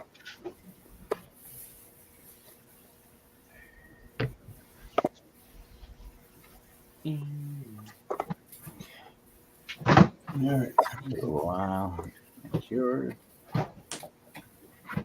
Finish fasting.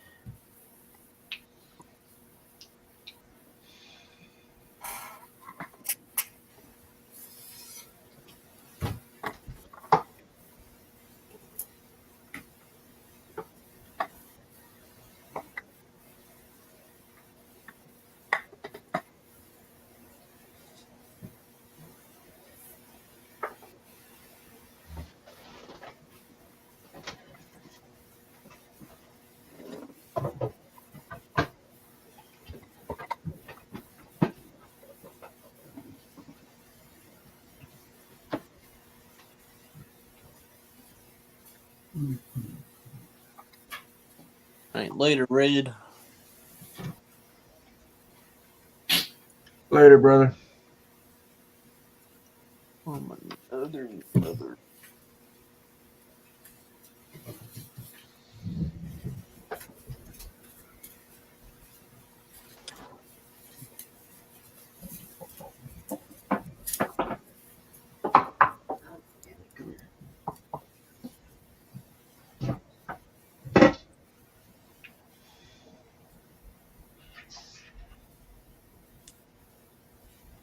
Huh, I never noticed that before. That's what. Oh, I got a bunch of these Moon Eyes style, gas pedals your foot locks in, Mm-hmm. but they're all for your left foot.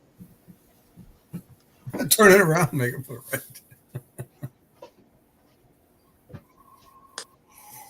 Go.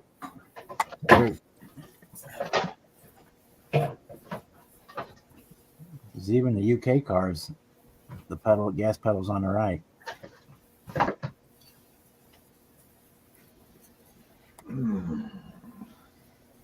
Well, that's... Oh well. Here's the front seat for my Mercury. Can you see that? Cool. Oh, nice. I don't know if you can see the color. That yellow is what do they call that? Ford Phoenician yellow or some weird name. Mm-hmm. Yeah. Well, anyway, and then it's got pearl white for the inserts. There's pearl white. It's hard to see. You don't really get a good picture of it, but anyway. And here's the chassis and the underbody, and this is what the body color is going to be. Oh, nice. Yeah, it's Krylon simmering shimmer metallic candy pearl. Cool, that looks nice. But it doesn't tell you a color. It doesn't say what color. It just says it's a candy pearl. It's kind of a yellowy gold, I guess you Yeah, it looks like on camera, it looks like a gold. Yeah. It might look better from this distance. Still kind of looks a little gold. Yeah, it does. Yeah. It looks good. I just don't.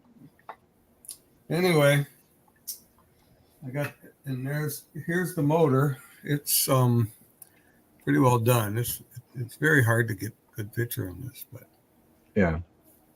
anyway, it's got the Latham blower system Mm-hmm. from the AMT 25T kit. Nice. Yeah.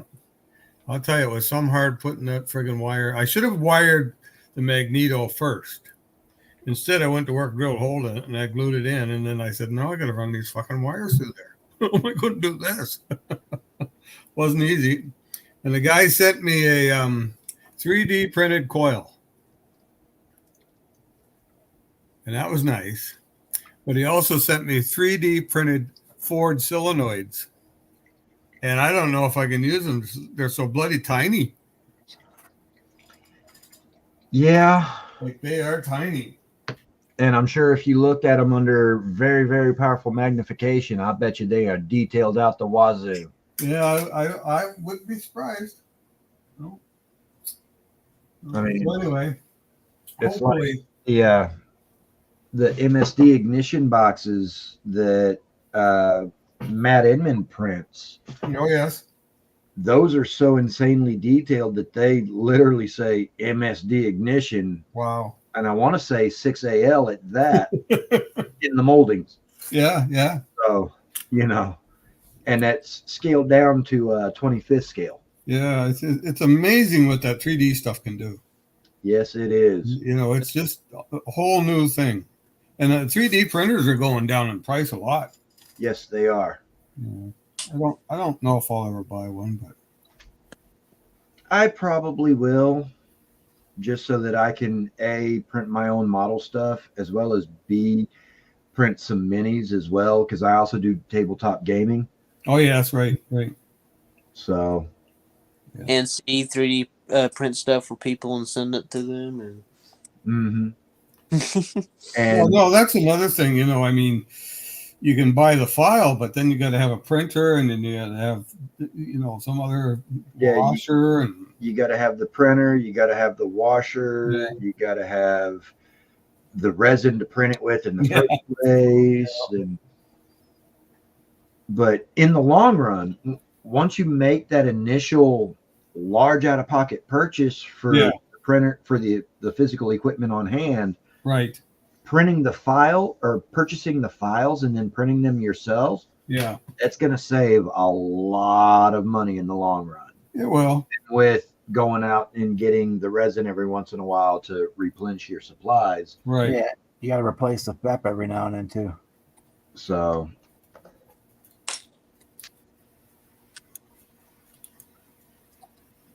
I do some resin printing, or not printing, but resin casting, I guess you call it. Yeah. But mostly it's only for my own stuff. But Well, even there too. I mean, a lot of times after you cast 3 or 4 pieces with that mold, the mold is getting tore up, and then you got to recast and cast. it depends what you're casting. I just cast small parts like wheels and stuff like that, batteries and fuel cells, and but like I say, I'm only doing them for myself, so it's not like I'm doing it to sell. So I don't really. I make a mold, and I might cast a half a dozen things, take to a show and sell them, but that's about it. Unless you're in like a big process like Jimmy Flintstone, where you can make hard molds that are basically same as injection molding. Yeah, his stuff isn't bad. I've bought quite a few of his items. Because those molds are basically like the tooling for the injection molding, but I'm shooting resin instead of plastic in them. Oh, right. But then they come apart and stuff just like the regular ones do. No, I haven't. I haven't had any of those kits.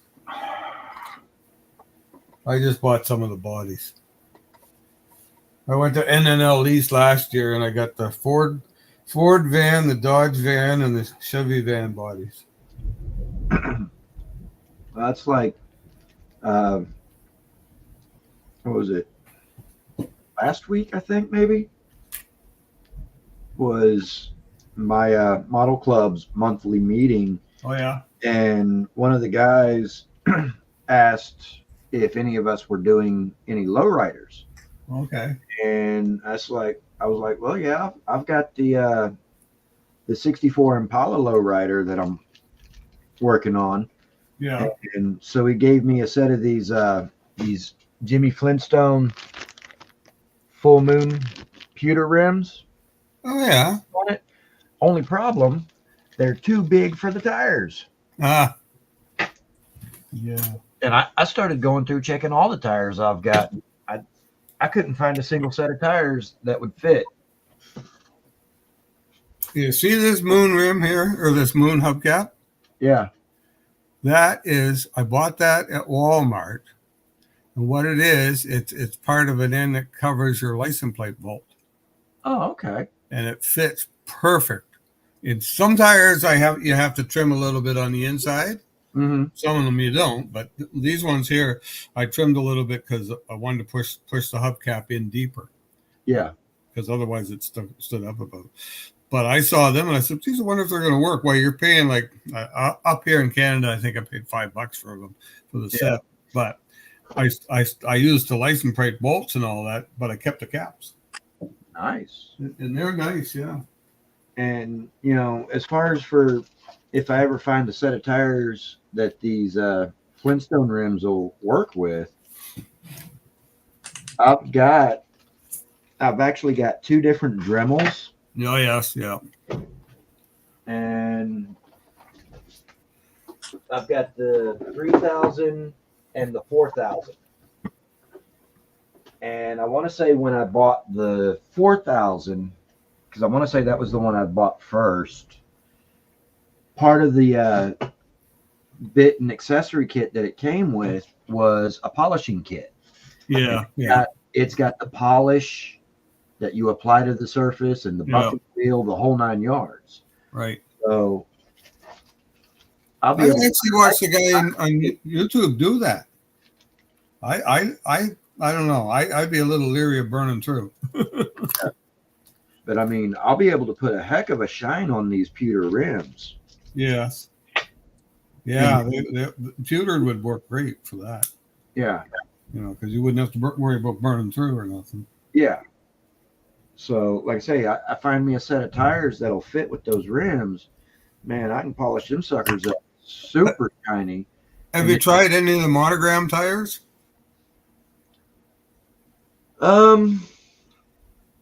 No, but I don't really have a whole lot of monogram kits. Yeah, because most of my kits are Revell and AMT. Yeah, so because monograms, of course, 1/24 scale.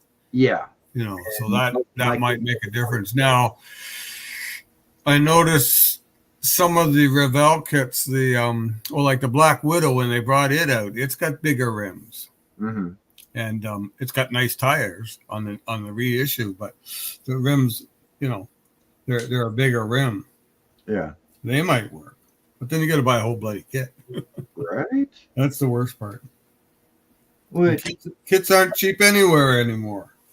And, you know, I mean, I'm one of those guys that if I buy a kit for one specific part that I want to put on a different kit, yeah, then I will almost always wind up finding uses for at least most of the rest of the parts out of that parts kit. Yeah, right.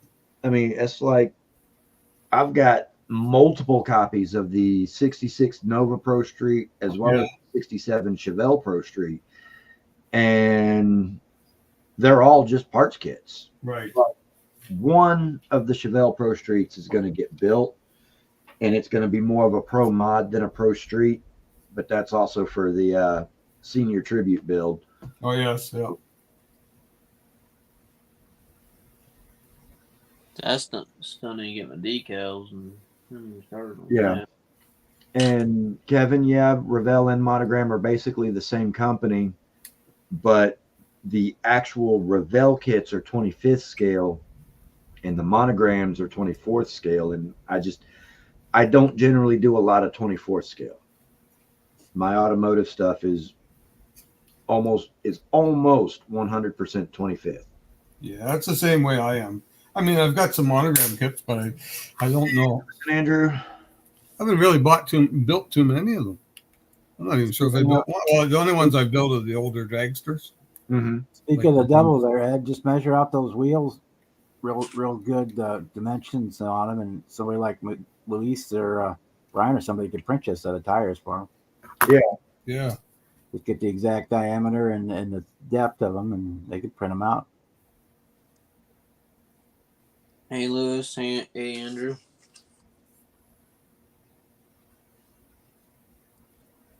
Sounds like it's raining outside. Hey, Marcy. Hey, Marcy. Chuck. Chuck North.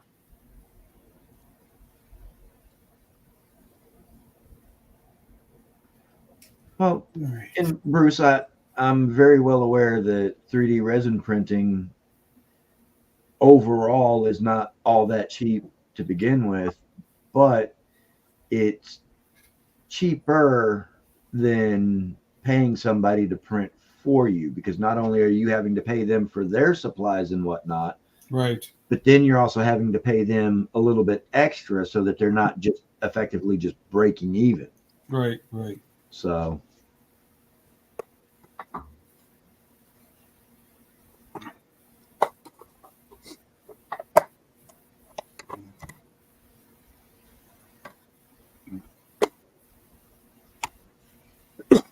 I did my laundry this afternoon. So I'm good for a couple days. yeah, I'll probably get mine done tomorrow.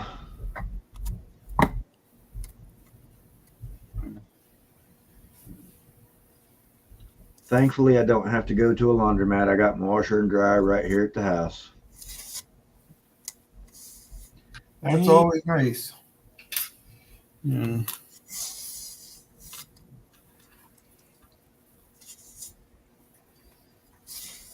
Yeah, and that's another thing. When I eventually do get myself a 3D resin printer, I'm going to go through a lot of resin at first, because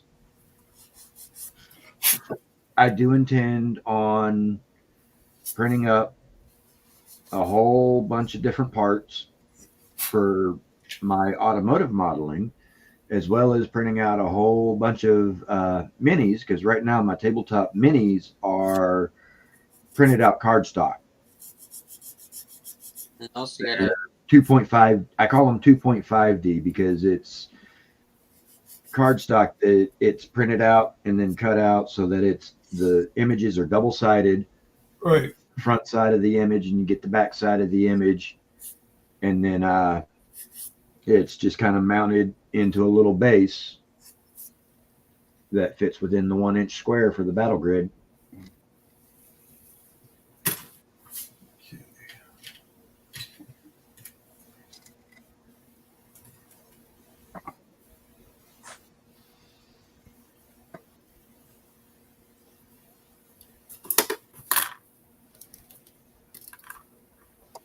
And then also, I'm also gonna 3D print some terrain type stuff as well for my tabletop gaming.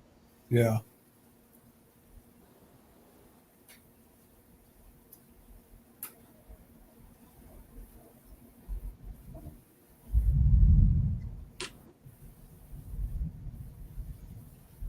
Yep, going through tape like somebody else is paying for it.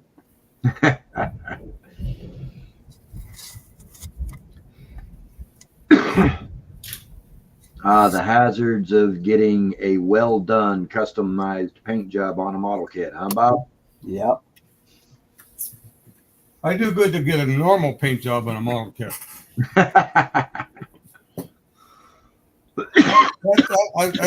I always leave that for last, and I end up stripping the body at least twice. Then at the end of it, I said, hell of it. It's good enough for me. But I mean, you look at some of these guys' paint jobs, and it's like, geez, man, would you go to school to learn how to do that, or what? Right? I mean, they're nice. They look really nice. Don't get me wrong there, but I've never had any really. Well, I've had a few turn out decent. The amount of work that goes into producing those paint jobs. Oh yeah. Well, it's like some of these guys build models, and don't get me wrong, but as far as I'm concerned, they're in a master class. They're not in the class that you and I are in. Right. You know, and I mean, you go to a show and these guys get best of show. Well, yeah, I agree they got best of show, but really, they don't have any competition. Yeah. You know, there might be 2 guys at the most that are in the same class. Yeah. These And, but then there's the rest of us that are effectively just rank amateurs, especially compared. Yeah, and I mean, I look at it and I say, well, geez, you know, you go to a show, and now I'm not a trophy hunter, but I mean, it's nice to get a trophy or whatever. But you know, when you go and you look and you see like Randy Durr's Corvette, and you got to say to yourself, wait a minute, now this guy's got a lathe, and what else has he got? You know, he's not the ordinary modeler like most of us are. Most of us, if we got a lathe, it's our Dremel tool. Right? Yeah. That's where we've reached our. That's an idea. Build myself a base to set one of my 2 Dremels in and use it as a lathe. Yeah, right. It'd be pretty cool. Well, you could do that, but I mean, these guys are going out and having big lathes and all that. Right. You know, I mean, there's a guy in Ontario. His name's, I think it's Bill Cunningham. He's in Quebec. He does awesome work. But you know, if like you can watch him on YouTube and he'll say, "Oh, I gotta build this," and yeah, he's building this stuff. But I mean, he's got lathes, he's got this, he's got that. He's, you know, it just blows you away with the equipment he's got. Yeah, like he's in the master class. To me, there should be a separate class for those guys. Okay, lose. And I mean, if the rest of us want to strive to be that good, so be it. Yeah. You know, I mean, I will never be that good. I mean, I'm always looking to learn some new technique or way of doing things to make my personal builds just that much better. Exactly. And while I'm always looking to get better and better and better, I know that I'll never achieve the level of perfection that I would love to. Yeah, right. You know, I mean, well, it would be nice to be that way, but everybody can't. But I'm just saying, you know, those that are at that level, they shouldn't be competing against the normal average guy. Yeah. I mean, most of the guys I've seen the tables, I mean, they're awesome. I used to go to the Classic Plastic. You know where that is? I've heard of it. Yeah. Well, I used to go to their shows, and I still probably will. Of course, COVID stopped me, but there was a guy in there, Del Perrone, I think his name was. And if you saw one of his cars in a class, you just said to yourself, well, he's going to win anyway. Yeah. You know, but he would go to work and he would do something that, you know, would, you know, whatever class he put it in, chances are he was going to get first place, you know. But I mean, he would put stuff in the shelf class that I look at, I said, that shouldn't even be in the shelf class, you know, because it's fully detailed and all this. You know, to me, that's not a shelf model. Yeah. You know, I mean, a shelf model to me is like a curbside or something like that, you know. Yeah. Or it's a model that's good, but you know, there's obviously blemishes on it. You know, that's a shelf model. Yeah. You know, paint's not perfect here and there, and you know, maybe it's got a scratch here and the guy didn't fix it. That's a shelf model. Yeah. Like this guy right here, dusty as hell from sitting there for a while, but the Motor City Muscle 69 Camaro. Right.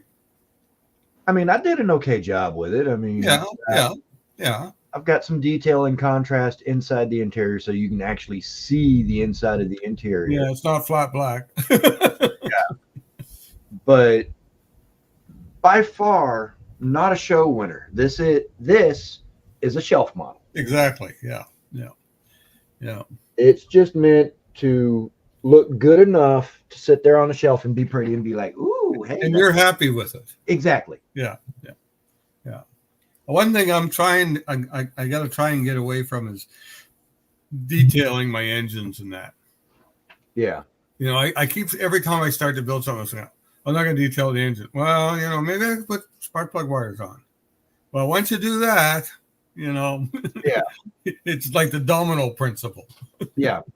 Oh, I got to put battery cables on now. Right. You know? Oh, it has an automatic transmission. I need to add a transmission dipstick tube to it. Yep. Oh, And then yeah. if I'm gonna do that, then it's got to have an engine oil dipstick, and Yeah. you know, if I'm going to do all that, I might as well go ahead and put the vacuum lines for the PCV and Yeah. Oh, yeah. I know. for the brake booster and Yeah. Yeah. It's like all of that, the domino principle. yeah, Don't even start doing any of that stuff because you won't be able to stop. exactly. Hey, Fluffle. It's a fa. Fluffle. Yeah, I mean that's like with the engine that comes with the 99 Silverado Street Machine. Oh, yes. It's got the coil on valve cover with the plug, and the plug wires, they're already molded into the plastic. Okay. And I've already got those painted up. Now I just with the I painted those with XF85 rubber black. Okay. And now I'm fitting to go through with my X1 gloss black and paint the actual coil packs on the valve covers. Right. Because as you saw, my valve covers are red. Yes. As is the oil pan. Oh, yeah. So, and then the engine and transmission I painted those with the X10 gunmetal. Okay. The the cylinder heads and the bottom half of the intake manifold, I hit those with the primer, and then over that I went with some gloss black, and then Rust-Oleum's aluminum, Rattle aluminum. And then for the upper half of the intake, just so that it would be a little bit different in its tone from everything else, right, I did the Rust-Oleum aluminum straight over the primer. Okay. So it's not as shiny. Let's see if you can. Oh, yeah. The difference between the upper half of the intake and the lower half in the cylinder heads. Okay, yeah. It's because it's not over a gloss black. And then the transpan is Rust-Oleum bright coat chrome over gloss black. Right. So you don't have any problems with Rust-Oleum paint? Yeah, no, I've never had problem with Rust-Oleum. I've never used Rust-Oleum, but I've used Krylon quite a bit, and I never had any problem with Krylon paints. Yeah. Some Krylons I've had problems with, and Krylons I have not. Yeah. So Krylon for me is a 50-50. Okay. I can get my camera to refocus here. All right, see if it'll just follow my hand back. Go nice and slow. All right, good to go.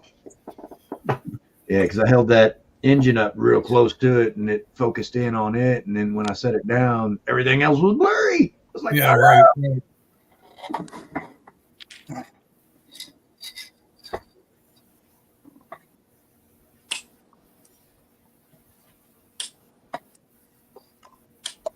So, but yeah, I'm fitting to take this this 20-aught super tiny little detail brush here and my Tamiya X1 and paint up the coil packs on those red valve covers.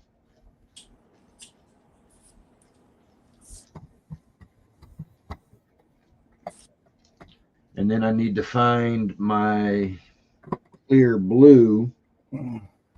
I've got a I've got one of these of Tamiya's clear blue, and I need to find it and then get out clear orange and thin a little bit of each out so that I can clear blue over the NOS tanks that I have, because they're all chromed up and pretty, ready to go, so that they'll get that blue anodized look, and then do a lesser amount of the clear blue on the headers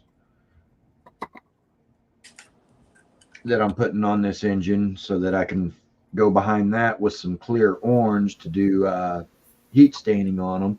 Oh, nice.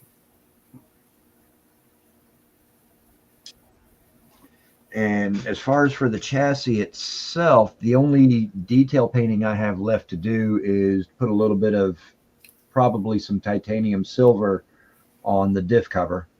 Oh, yeah. The rest of it, it's all nice and detailed up. Well, as nice and detailed up as I'm going to get it. Yeah, right, right. But, Well, it's like me. I'm not going to put any detail underneath this. I mean, I'm not running any wires or fuel lines or nothing. yeah. I'm not going to bother with that.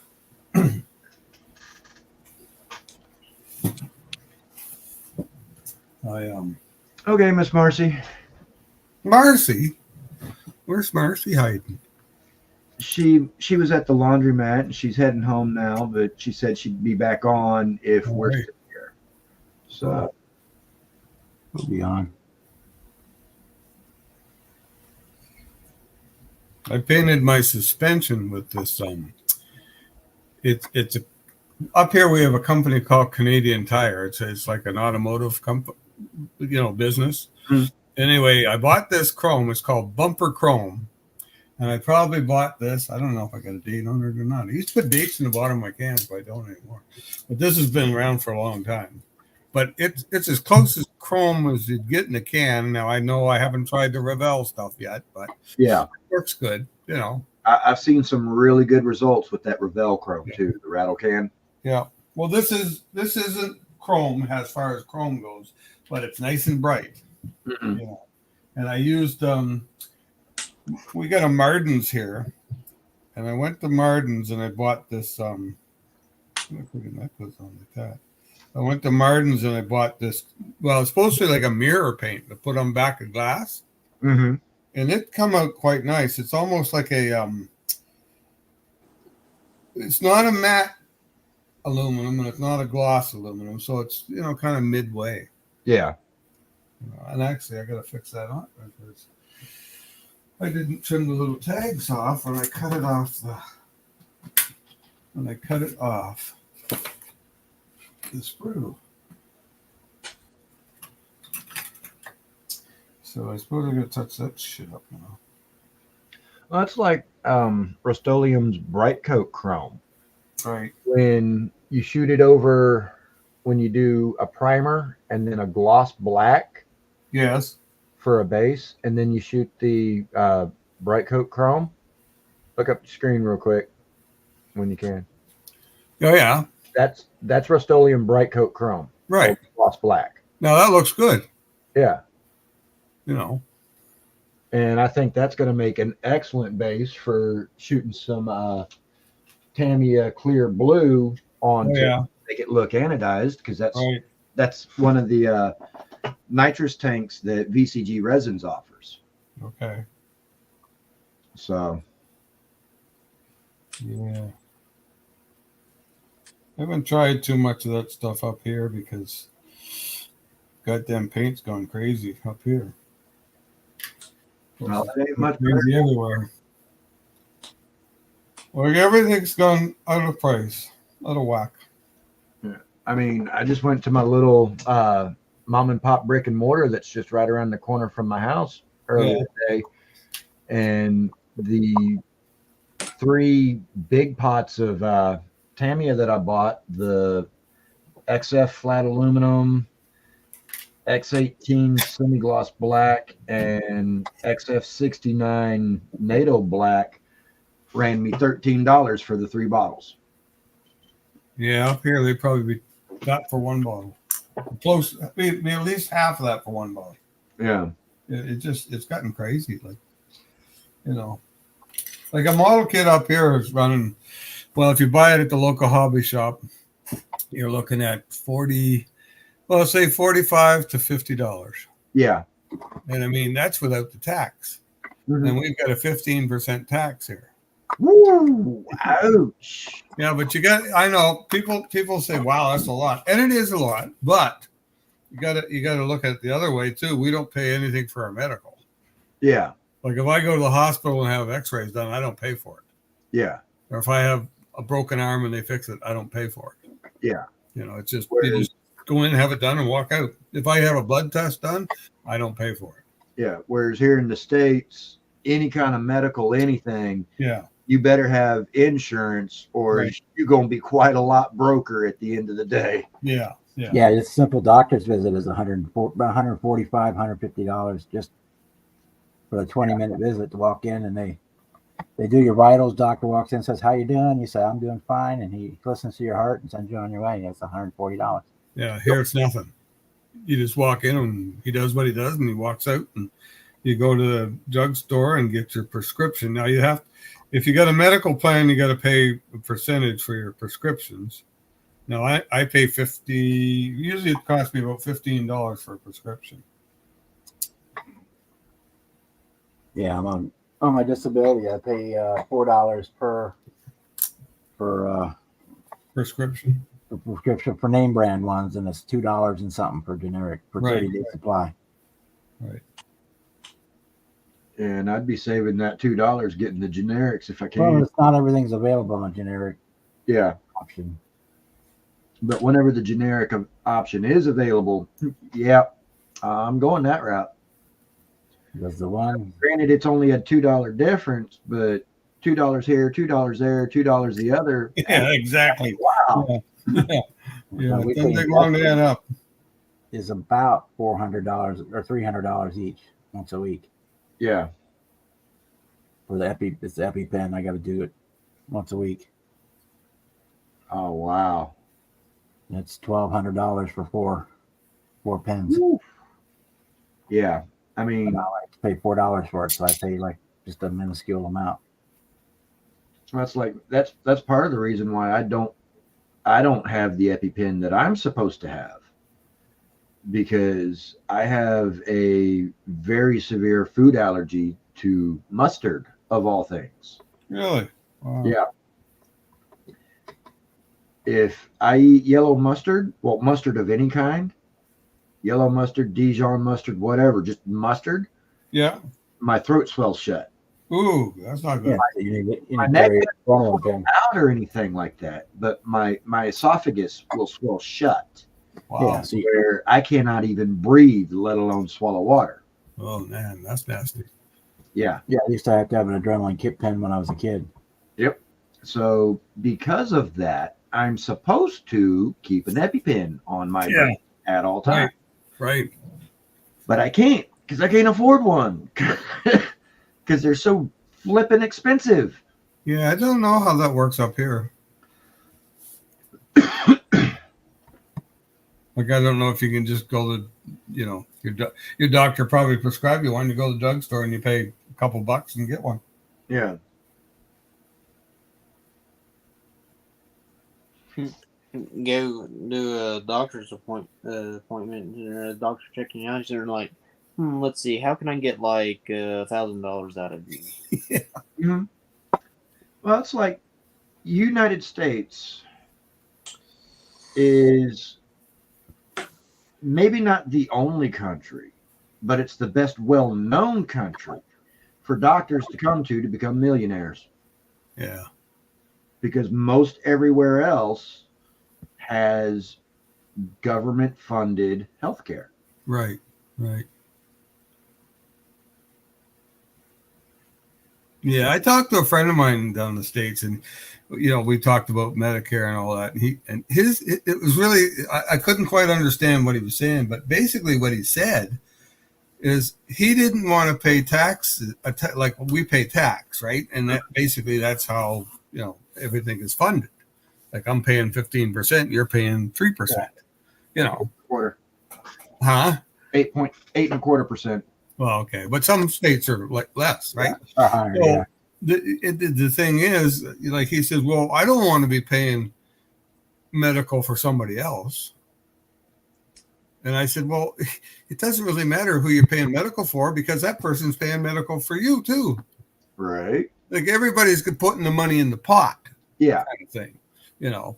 And I mean, now grant you medical up here doesn't cover everything. You know, there are some things that you have to pay for. That's quite expensive. And of course, cancer is one of them. But I think part of what your friend from the States may have also been saying is for here in the States, we call them professional welfare recipients. Yeah. Because I think they're here too. They refuse to work. Yeah. And expect for those of us who do, to effectively be the ones to provide everything for them. Yeah, I understand that. Yeah. Well, they're up here too, so it's everywhere, you know. And to me, that's a problem. Because it is. But if I'm going to get out there and I'm going to bust my rear end and work my job and earn my money, and then the government's going to take taxes out of my money for various government funding and I understand what you're saying. Yeah. But how is it fair for me to be paying all that for this next guy over here that absolutely refuses to get a job, but benefit from the money that I've paid into the government? Exactly. Oh, I understand that. But, it's like up here, and I'm sure, and I know it's the same down there. We got a lot of people living on the streets now. Mm-hmm. And they say the problem with the people living on the streets is, they can't afford apartments. Well, that's true, but they're not working, But there are people that work that live in tents because they can't afford apartments. Yeah. And I mean, that's just unfortunate. But, I had a stepson and he was, he was good worker, but the drugs took him. Yeah. He got into the drugs and, once he got hooked on that shit, he just couldn't get away from it. Yeah. And I mean, he ended up passing away in the end. But the thing is, there's people like that. And I guess, those of us that aren't in that situation, we have to really take a big look at that and say, thank God I'm here, not there. Right. Because there are people out there that I think, if they had the opportunity to work, they probably would work. Now, I'm not saying every one of them. Yeah. But, there's a percentage of them that would work. Now, guys coming, I had to have my roof done this year because we had a lot of windy storms and I lost quite a few shingles. So the roofer came and did my roof Monday, and it took him 2 days to do my roof. But I talked to one guy and the guy didn't answer me. And I thought, well, geez, that's kind of weird. And then I got talking to the supervisor and he says, oh, that guy didn't talk to you because he's from Russia. I said, he's from Russia. He says, yeah, I got 2 guys from Russia working for me and 1 guy from the Ukraine working for me. Because I mean, let's face it, those people don't want to be at war. Yeah. Those people are, that system over there in Russia and Israel and that's not good. I mean, I'm not a big fan of war anywhere, but I mean, there's innocent people dying. Exactly. Because of some fucking idiot says we're going to go to war. And I mean, I can understand those guys from Russia just saying, no, I ain't going to war. I'm getting the hell out of here. I mean, there's a lot of people that, that are living in these countries that don't want to be there. They just say, I don't want to be here. How do I get out? Almost modern day Vietnam for everybody else. What the people did here during the draft. Oh, during the draft. Yeah, the draft. In the 60s, yeah. Yeah. Well, you still have the draft, don't you? Or do you? You still sign up for it, but well, it's automatic now. It's all, you don't have to physically sign up for it. Oh, yeah, okay. All computerized, but yes, we still have selective service. But they haven't had a draft since the early 70s. Right. Yeah, I still have think to basically. register. Well, that's another thing, I mean, people don't want to go to war. Should you go to war if you don't want to? I don't think you should. Yeah, I saw a post yesterday that caught my eye. It was apparently a teenager complaining about their senior trip being canceled, and he said, and the reply was that the senior trip for many Americans between 60 and 73 was a trip to Vietnam. Yeah, right. Yeah. And I'm sure a lot of them didn't really want to go there. Actually, we've got a lawyer here now that he came to Canada, and I think he came here in the early 70s, and he was a draft dodger from the States. And anyway, he's a lawyer here now. He became a lawyer. And then one of my school teachers, he came. And anyway, I don't know what the story was, but he ended up going back. Whether or not, they caught him or who knows what. But I often wondered, did he go to Vietnam? Did he get killed, or what happened to him? See, for Vietnam, I still got a cousin over there. He's not. But he's over there as a prisoner, or don't know. He's lost in battle or lost. Oh yeah, right. Is that Yeah. Well, see, that's it. I mean, I'm sure there's quite a few people that was that way. Yeah. Hey. We still have a lot of men and women that are MIA from Vietnam. What's up, fellow builders of the desk? Hey, what's going on, Ryan? How you doing, brother? Watched your video on the mail truck. Yeah, Postal, I guess you're calling it. Looked pretty good. Or... Well, thank you. I think it turned out pretty neat. It's not without its flaws, but I don't build to high perfection standards. I just build. Well, then your Mark 2.0 will be a little better than the first one. Right. I'm sitting here working on my Pro Mod Impala. What's up, Chuck? You still got enough garage sale sign left to finish it? I mean, I'm still on the first one. I got 2 others lying around. I got I got quite a few others. And Ryan, it is not a garage sale; it's a rage sale. Okay, so you lost the guy. I got so much rage that I got to sell it. So, Do you happen to have an electric palm sander?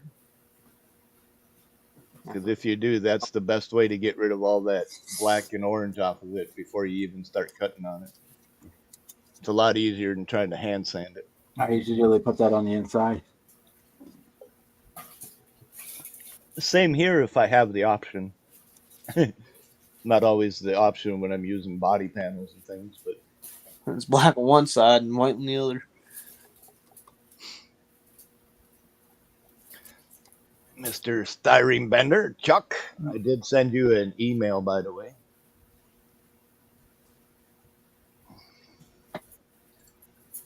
So, Ryan, did you see or / hear that I won some stuff from a model contest last weekend? No, congrats. Yeah, I got Best Model Car Youth. Nice. And came home with 4 model kits that I was not expecting at all. Nice. 2 of them were door prizes. Because I entered. I always make out like bandits on a door prize raffles. Don't hit me. Okay, I'll got 10 tickets for door prize. Well, I get the very first door prize, and I was going to pick out a model kit because they had 4 model kits and they were all NASCARs that I was going to choose from. But then I seen a piece of paper and I went with that instead because that is 2 free tickets to opening day of a drag strip that's nearby. That is opening up tomorrow, and I'm going there. Hell yeah, that's a good value. Tickets are I think about $40 a piece. So $40 And then I was like somewhere in the middle. Want another door prize. I went and I chose a Bobby Labonte Pontiac. Nice. It's a 1 out of 5,000 limited edition model kit. Would that be interstate batteries? Yeah. Nice. It has the small soldiers on it. Yeah, because Terry Labonte was the Kellogg's, right? Number 5, and Terry was the 18. Was it 18? Yeah, it would have been a Joe Gibbs car, I think. And then I got the very last door prize, so I went and chose another model kit and Jeff Gordon. Cool. Then after that, there was 2 model kits left over, and then the guy ahead of the car show was like, after all the prizes gave out, it was like, all right, because it was me and a guy that I know, old man, because he got best model car adult. And he said like for us to choose between 2 kits. That guy took Mark Martin, I took Dale Jarrett. Cool. Then I went to that guy's house, came home with a 75 Plymouth Duster drag car. Nice. Some mirrors to use for model shows, and probably a 1/12 scale C3 Corvette pace car. Cool. You got all kinds of hooked up. Hell yeah. That needs a fixing. Yeah, fixing's a doable thing. Exactly. But free is free, and you can't beat free. Yeah, got all that. And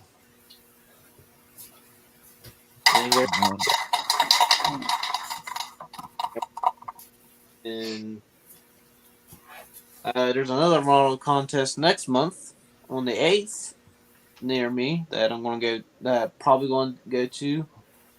But on that same day, there's a car show at my high school. And Decisions. Car show or model show? Yeah, that's a tough one. Yeah, that's not easy. If the model show was early in the morning and the car show was in the evening, that would work out. But or vice versa. Most often they both end around 2-3 o'clock. Yeah. So you go to the model show, you put your cars in there, you leave, you go to the car show, and then you come back to the model show before it's over. I don't think I trust that. Why not? You're not supposed to touch the models on the table. I know. Be my luck. I leave and did that. Come back, model be like destroyed or something because maybe the judge was looking at it and he ended up dropping it on the floor and busting them pieces and all that. Just make sure you put a "Do Not Pick Up Models" sign next to it. And I mean, honestly, I'd feel much more comfortable leaving a built model on the table where most people don't touch them, rather than going to the car show, dropping off a car, leaving to go to a model show, and coming back to an empty parking lot with my car vandalized. Yeah, right. Somebody steal my tires for $800 or $1,000 worth of tires compared to a $30 fucking model kit sitting on the table. Yeah. Yeah, or somebody scratches your side of your door or something. Right. And you're not there to see what happened, and you come back and say, "What the fuck? Who would do that?" I mean, yeah, you don't normally get run into by a shopping cart at a model convention. No. I'll tell you one thing I don't like about car shows is these guys. They got the trucks and they got those fucking spikes on the wheels. Oh yeah, the really long extended hubcap or lug. Yeah, well, the spikes come out like 2 inches or 3 inches. It's like, Jesus, you catch your leg on one of them, man. You better have insurance. What's even worse are what they call the pokes, or swangers, the wheels that have they almost look like the old school spinners with the knockoffs, but they poke out this far from the wheel. Well, I've never Oh, seen them up here yet. yeah, when they're like a foot out from the lugs. Yeah. Yeah, I've never seen them. They don't. They shouldn't even be legal. No, they shouldn't. And to me, they Probably not. crash anyway. Ain't no way in hell I'd ever put those on my vehicle. I mean, it's bad enough when you got a bomb or a low rider and they got them 12-inch long curb feelers, you know? Yeah. But at least those are flexible to where, you know, if they do get too close to another vehicle or whatever, they'll flex and not really do any damage. Well, Yeah, and if they strike your ankle, it's not going to hurt. Yeah, or at least not all that bad. Whereas with those swangers, if they get a little too close to the curb and you're walking along and you don't notice them coming up, they're going to take your foot off. All I can say is put your phone down. Watch where you're going. Right? Most people don't. No. Yeah. Yeah, it's a whole new world out there today with all these phones. I can't believe people have to have a phone with them every time they turn around. Well, let alone never stop looking at it no matter what they're doing. Yeah. You can be guaranteed if you're stopped at a stoplight, the first person in line has their phone and they're looking at it and doing something to it. Yep. Right. Well, it's like several months back, I'm on one of the tollway highways here in Houston heading to an event location for the catering company I work for, and I get stuck behind this Maserati. Yeah. And this is a road that has a 75 mile an hour speed limit on it. Wow. And this Maserati was cruising at 50. And we were in the left-hand lane, aka fast lane, and there was enough traffic on that next lane over that I just could not get into that right lane to get around him. Right. On top of that, the Maserati is just all over that lane. Yeah. So then it finally opens up to 3 lanes, and I shoot over into that next over left lane, and I'm getting past him. This Maserati is so brand new, it still has the window sticker on the driver rear window. Oh, Jesus. And as I'm passing the dude, it's one of these numbers. Oh, yeah. Yeah. And Pew. Andrew's here. What's up, buddy? hey, Andrew. Andrew. So, you know, I mean, when I see somebody with their phone in their hand while they're driving, that irritates the hell out of me. It really, it does me too. I mean, granted, yeah, the head unit that I have in my truck, it's all aftermarket stereo system. I plug a USB-C into the bottom of my phone. The other end of that USB cable is plugged into my head unit. And it gives me the ability to do a hands-free Bluetooth style phone call. Okay. And I could have my head unit can read my texts to me if somebody texts me. Right. But even then, I still don't use my phone while I'm driving. No. I mean, the only reason I plug it into my head unit is because I've got a big old 10-inch floating display screen on it. So on the left-hand side of my screen is my navigation screen for if I'm driving somewhere that I don't know how to get there, Right. I'll put the address in and I'll use my nav. And then on the right-hand side of the screen is my music player information, because I have all my music stored locally as either MP3 or FLAC on my phone, and I just play it straight off my phone through my head unit. Hey, Andrew. Hey. What's up, buddy? Uh, You heading to work or heading home from work? I'm heading home. Cool. Done for the day. I'm not working. I went to Ash's house. Oh. Working for the weekend.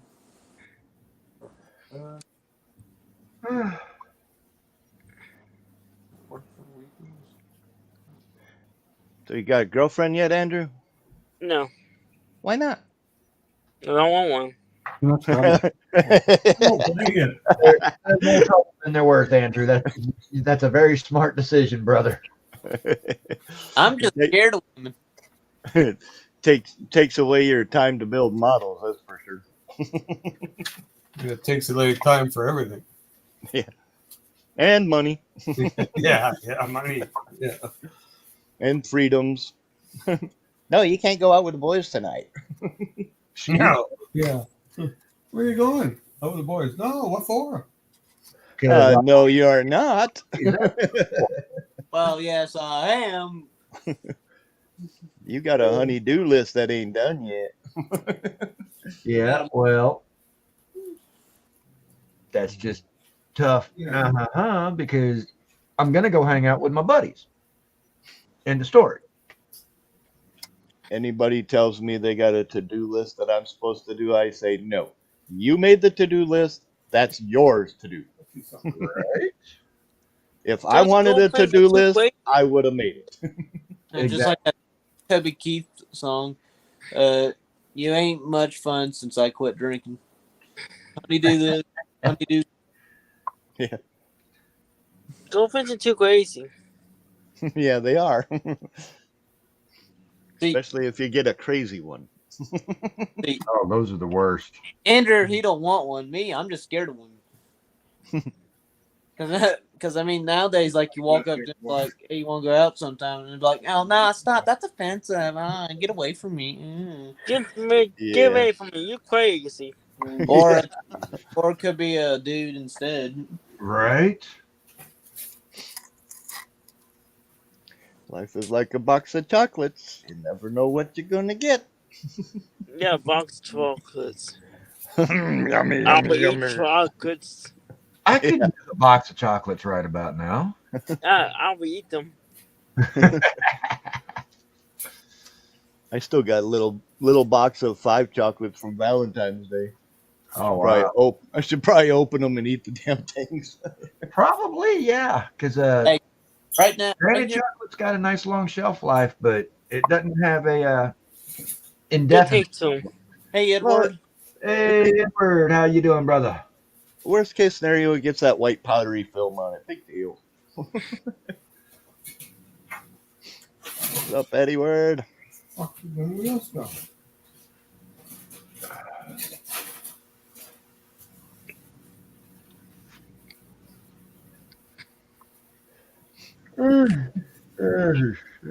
Excuse me.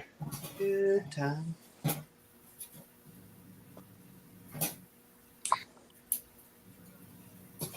So where I'm for my demo card that I got, that Buick Saber, I found out that I gotta buy me a fuel cell for it. Can't you just get a boat tank and put it in the trunk, or in the back seat, I should say? I mean, Or what? what used to be the back seat, because the back seat's no longer in the vehicle. Just need a gas tank with an electric fuel pump. That's all you need. Because Nicotine. at one fair I I can would run stock gas tank in it. The other fair I cannot at all. It's not allowed at all. So I'm just gonna go ahead and do it so it can be ready. Yeah. Set it up for best of both worlds. And where the fuel cell is going to go is where the factory battery is. So the battery's going to have to move to where you normally move it at, right beside you. Well, I was gonna say normally you'd have them up in the engine bay, and you don't want that either. Because You want it in the passenger seat area without the seat in it. but in the 2004 Buick Saber, the stock battery is underneath the back seat. That is Yeah, weird. not really a good spot for it. Why is it not in the engine compartment?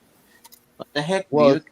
it's Ian? because they wanted low center of gravity. They wanted all the weight in between the tires and as low as they can get it.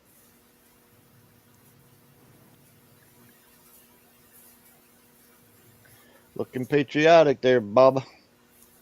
It's coming together. So far, I only see one little spot they got to fix.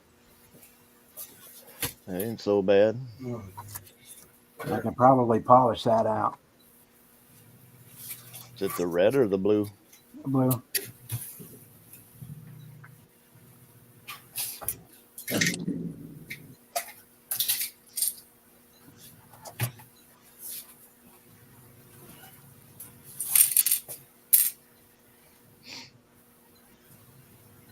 What are you guys working on?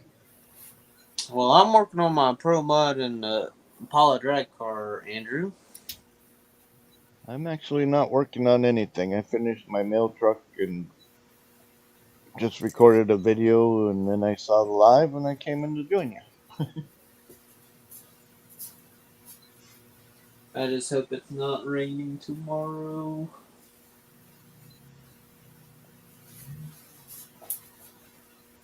A nice day tomorrow would be nice. We had a really nice one today.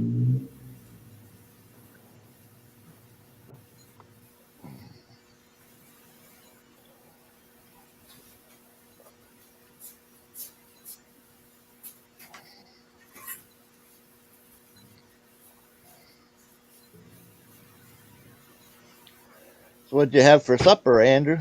Huh? What'd you have for supper?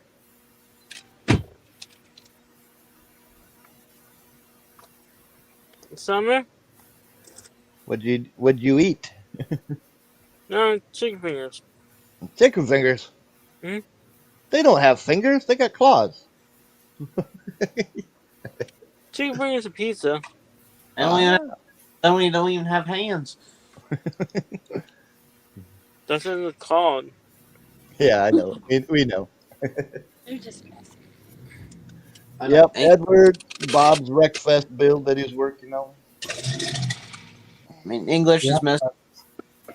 That's my breakfast bill. His Tramzero Command, whatever you want to call it. It's a car. That's what it is. Wait. It's a car.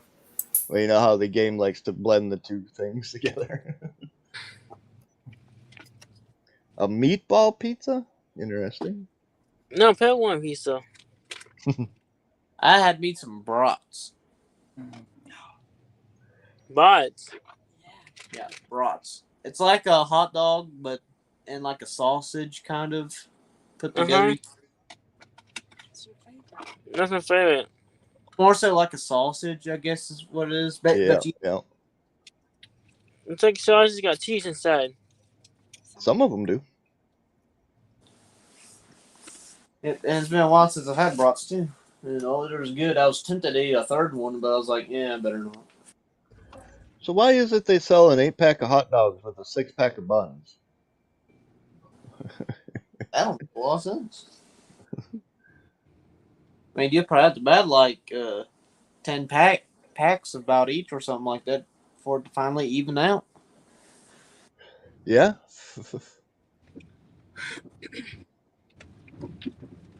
Andrew went dark. He's just going under streetlights.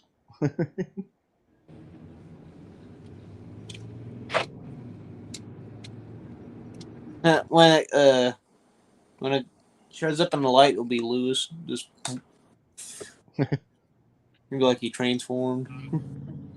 Yeah, like a transformed.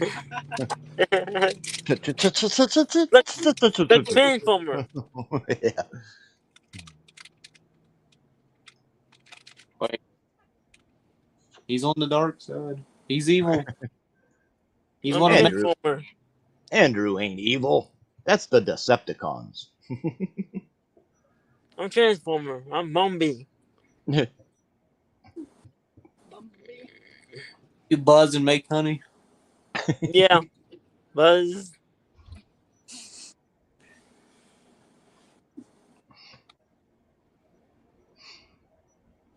Sounds like the Mrs. Entreverios is driving. Greetings. Yep, she is. Hi, Mom. Hi. Good evening, everybody. It is a good evening. You mean good night?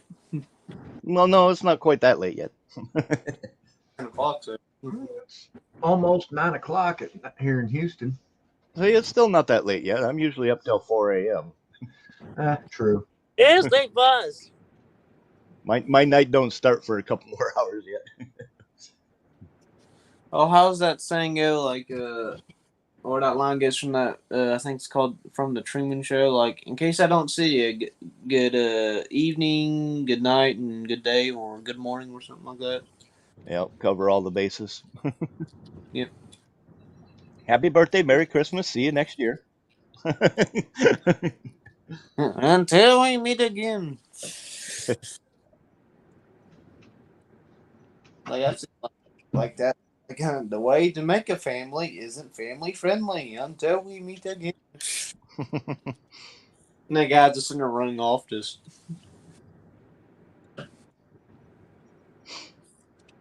Oh, there's one more little one. I can fix that one.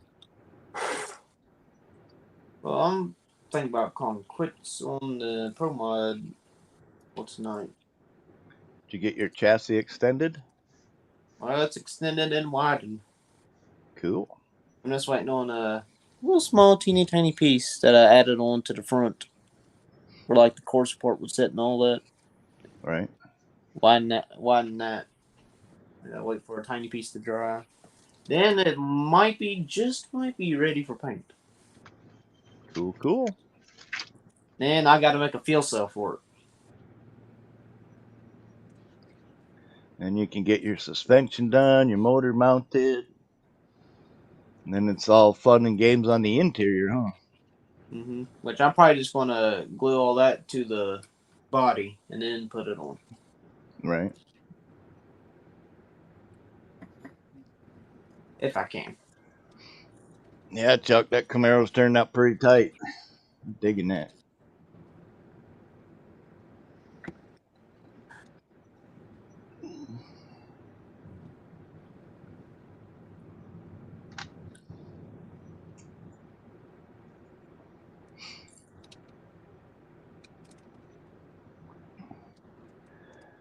Yeah, I'm at that big decision point. What do I build next? Oh, Ryan, I forgot about one kit. The next day after the car show at the model contest, I got a package from the man, at least on my screen to the left of you, Mr. Andrew. Got me a Dell Junior model kit from Cool. number 8 when he was in the red Monte Carlo. Nice. That was nice, and some 3D printed parts too. I got a 572 big block Nice. motor. Find something to put it in. And also at that car show at the model contest, somebody showed up with a real Dale Jr. NASCAR car Nice. that it actually won a race. It won the New Hampshire race, I think, back in 2016. Because the guy that owns cars said that with Hendrick Motorsports, if the car wins 2 races, they keep it. If it don't, they give it away to like companies. Mm-hmm. Well, his that man's dad work ended up getting the cars, so and they had it running like 3-4 different times. I was sitting there like, oh, music to my ears. Right?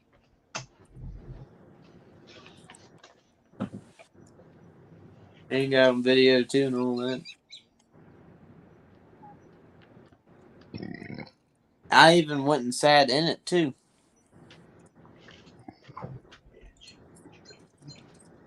And got my picture taken. Well, my parents and my sister were at a track meet.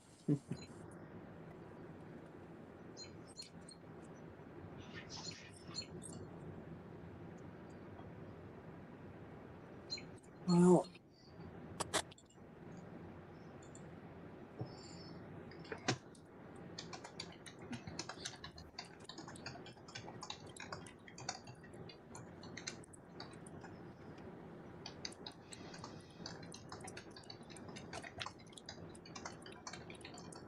I'm probably going to end the hangout now because I mean, All right, I'll open one up. Yeah, because my eyes are slowly starting to get a little heavy. Okay, I'll open one up for everybody in after hours. And All I too, right. Appreciate you, Bob. Jonathan, thank you for hosting tonight. It's good to see you again, little brother. It's been a minute since I've been able to catch one of your lives. Yeah, same here. And King Bob, Andrew, Ryan, Mr. Curb, everybody in chat. Andrew, you get home safe? Yeah. Y'all have a wonderful night. If you show up in Bob's live here in a little bit, see you then. If not, well, it was great seeing you and all that. So y'all have a good night. I'm gonna go ahead and get up on out of here. So Yeah, definitely about 5 minutes. all right, sounds good, Bob. See you in a little bit. Later. And if I don't see you again, good evening, good night, and good morning. And happy birthday. And Merry Christmas. All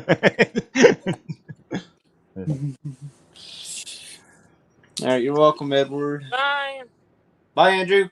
Later. No, it's dark. Can't see him. I got to pull out where I can see him. Lightsaber. Yeah, he needs his lightsaber on. My Schwartz is bigger than your Schwartz. Nice to see you also again, Curb. Been a little while. Yep, I'll have it up in 5 minutes. I'll see you guys there. Sounds good. Later, John. Later, Ryan. Later, Curb, and everybody else in the chat. See y'all guys next time. And if you're ever new, please like, comment, and subscribe. Okay, nice talking to you, Jonathan. Take care. You too, Curb.